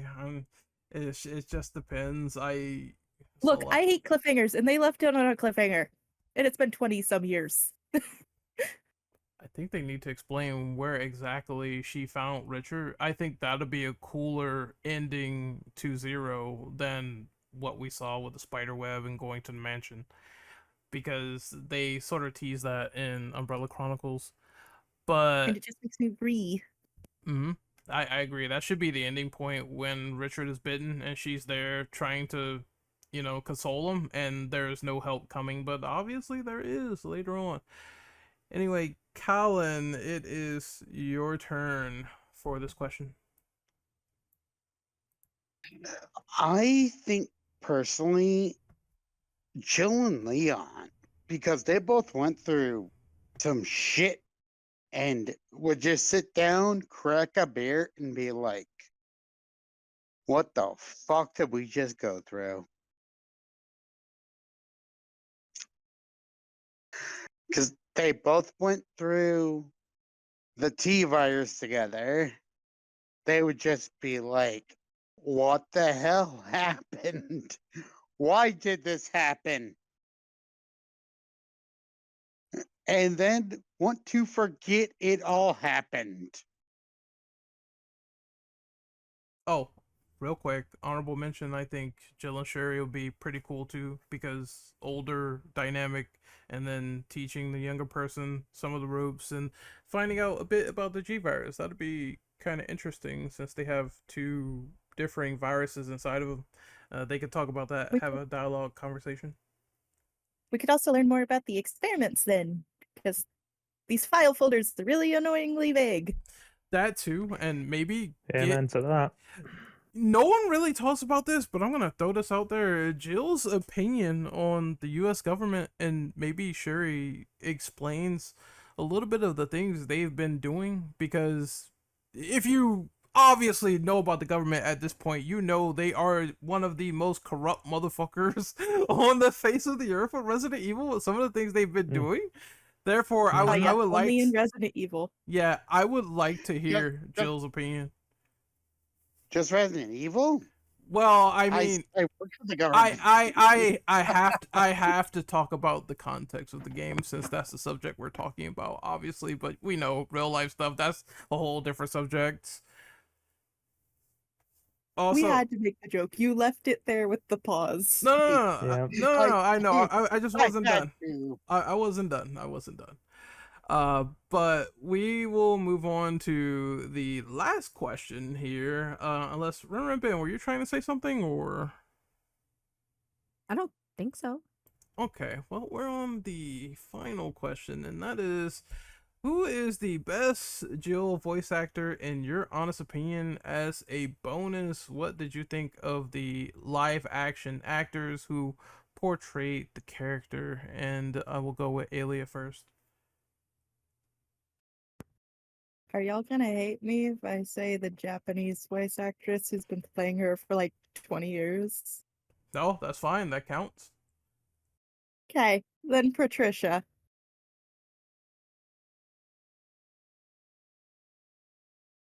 Do you have any other thoughts on any of the live actresses for live action, or no? I didn't really like her in live action. Next. You know what? That's totally fine. I will go next. Ooh, okay. Damn, now that I think about it, yeah, I think about the original RE1 acting. I'm just like, ew. I understand though that they weren't really. It was done cheap, and there was some translation issues and all that other stuff. But that's like low on the totem pole. Yeah, I would say the one who voiced her in RE5 was probably the best, in my opinion. She had that very distinctive voice. I think her name is Patricia Jolly. And that's one actress I wish that would have stayed around just a lot more longer going into the remakes. But Nicole Tompkins, I think her name is, that does Uh, Jill now. It's not that bad. She's Patricia's been in all the spin-off games. Like, Yeah, but I wish she would have stuck around longer into these new games, and they didn't do the ah, whole union thing, which Capcom has done. They can try to say they didn't, but they definitely they switched people for sure. Yeah. well, But she's still at least her motion capture actress contract, so yeah, that's she'll good. be her body. Yeah, that's good. I do enjoy that. It's sort of the same thing that they did for Chris, where I think Ruben Langdon's still kind of Chris Redfield in a sense in terms of motion capture. But uh, that aside, I do think that that's the best actress that she had, and Nicole's like a very close second to me personally because I think she did a bang up job in Remake 3, and I'd like to see her come back into something else. Obviously, it's a no brainer. She's going to be in RE9 for sure and going into the future. But yeah, that's about it. In terms of live action, I think Sienna Gullery, I forget her name. I think I'm close to that, but the one that was in the Paul Anderson movie, she looked the part for sure. That was a great physical embodiment of what Jill Valentine looked like and everything. Selena Gilroy, was it, Ren? Yeah, yeah. Hmm. So she's a good physical embodiment of what Jill looked like. I just obviously want to say the same thing that most people will say is that it wasn't her movie, it was someone else's, which Hmm. annoyed me a lot with Resident Evil Apocalypse because they took everything that Jill had and they gave it to Alice, which is why I don't like that movie that much, even though people say, oh, the first three are fine. I don't like to. I like the first one and that's it. As for her Operation Raccoon City, well, we're focusing on the good aspects, and I did not like her character in there at all, so I just get past that. But I do like the actress that was in there. I think she played Ghost in the MCU. She was cool in Thunderbolts, but that's about it. That's not Resident Evil, so that's all I can tell you for now. Um, Ren Ben, it is your turn. What do you think about this question? So in terms of voice actors, and I do think a lot of this is in part also because she was the first Jill that I heard. I do really love Nicole Tompkins's portrayal of Jill. Like I really like her as Jill. And then I would probably say is it Patricia Jolie? I really like her as well. I liked her portrayal of Jill as well. Um in terms of the live action, I mean, I have never really had many complaints about the live action Jills. Like, I know that's a whole can of worms that we could open. The live action movies, I have a different opinion about, especially six specific ones. But um, I have enjoyed the different interpretations of it. I know that's not necessarily a popular opinion, but um, I also don't think you can take things one for one between mediums, which we should all know very well now from how many books have been made into movies. But yeah, I have enjoyed them.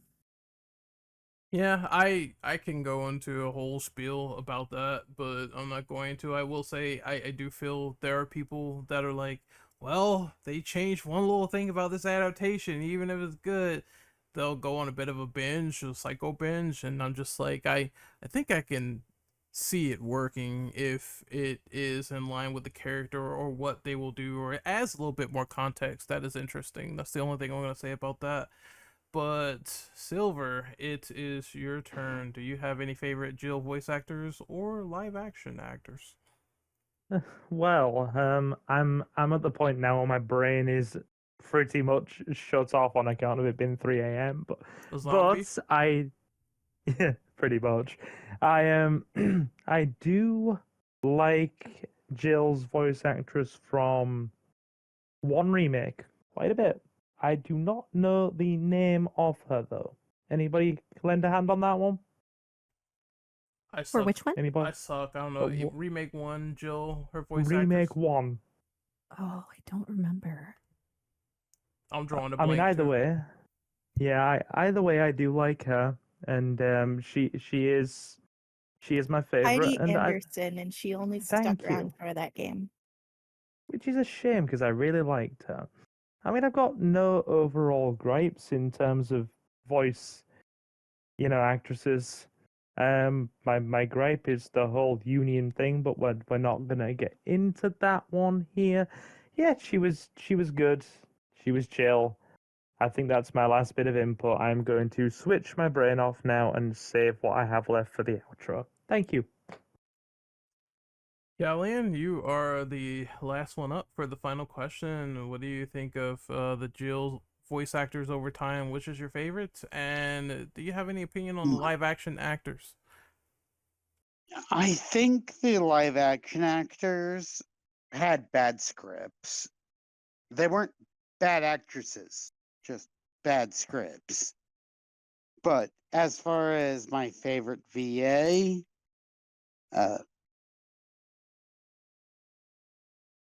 sorry, brain skipped. Alia said it the best. I think Patricia did the best job as a voice actress for the role. And live action, I think that the role was just cast to the side, and that's a whole other opinion I have that would take us way too long to discuss. All right. Honestly. All right, so I think we have wrapped this up. I know that we are in sleepy territory, sleepy boys and sleepy girls, but I think we got through it relatively fine with the questions. We're gonna do our outros now, and where can we find people on social media? Alia, where can we find you on socials? At alia-ilove.net, on B-Sky, Leah Lovey, or Leah_Lovey VT, on Twitter, on YouTube. It is just Leah Lovey VT. I said YouTube, right? Hmm? And then on Twitch, it is Leah Lovey _VT. Yeah, those things. I'm just reading chat right now. I need to go seduce a wizard. What is what is going on? Where Reinvented explain this. I need to seduce a wizard? She's going to play Baldur's Gate. Exactly. I have She's going to fuck the wizard. Ha! Going to fuck the wizard. I have friends that are into that game more hardcore than I could imagine, but that's neither here nor there. Ren, I've been very good and I've been restraining myself in the Discord. I personally believe you on that because I've seen worse with Baldur's Gate 3. But what is your outro so far, Ren Ben? Where can we find you? So you can find me pretty much anywhere as Ren Ben. Twitch is my main one, but you can also find me on YouTube, Instagram, Twitter, the Blue Sky app, as well as TikTok. But on TikTok, you can find me as Run Ben because I screwed up my own name when I created my account. Since Silver is turning into a tyrant as we speak, he is malforming in nature due to being tired. I will do his outro now so he can sleep. Where can we find you, buddy? Yeah. Right. Yeah, the limiter trench coat's coming off and everything. It's getting pretty messy over here. Yeah, you can find me on. Oh, before I do give you the outro, I just have the need to say in a very British accent. Oh yes, we need to fuck the wizard. Thank you. I'm happy now. Right. I can go to bed happy tonight. Thank you. Oh, delightful, sir. Very good, sir. I've practiced that accent despite not being Southern in the slightest. I am proud. Anyway, you can find me on Twitter and or Blue Sky at Silver Gaming Network or by following the handle SilverGaming01. And you can also find me on YouTube at the same handles, Silver Gaming Network, Silver Gaming01. We play a lot of Resident Evil, GTA, retro games, and old PS1, PS2 stuff. Join us, please. Would love to see you there. Callan, where can we find you on social media, buddy? You can find me on the Blue Sky and on the YouTube at Callan Hale, where I am restarting to upload videos, hopefully daily. Fingers crossed. All right, and you can find me on YouTube. You can find me on Blue Sky. You should find me at Blue Sky Rent Operative .bsky.social, YouTube Renegade Operative, Twitch at Renegade_operative. The only thing I have currently planned is obviously getting this podcast up on the Infinite Ammo Syndicate, but I have a review of Bleach Rebirth of Souls coming out pretty soon. If you like anime stuff, Bleach and all that, check that out. Oh And yeah. I will definitely also be talking about more TV, which I need to finish my Daredevil Born Again review. And once I get that, I'll be good. And I'll be doing various streams, obviously, of Control, which I've been checking out Remedy stuff recently. Alan Wake 2 is fun, and this game is also pretty fun so far. And that's what I'll be playing for the next couple of days as we go into, which is hopefully, maybe, fingers crossed, some new game reveals next week because Summer Games Fest, aka not E3, is around the corner. And if there is anything related to Resident Evil, I'm going to completely just explode and probably die at the mere notion of it. But hey, fingers crossed, maybe they will, maybe they won't show it, but we will keep our eyes open just for you. Until then, this is the IS signing off. Hopefully, you guys enjoyed this podcast and go eat a Jill sandwich. Take care of yourselves.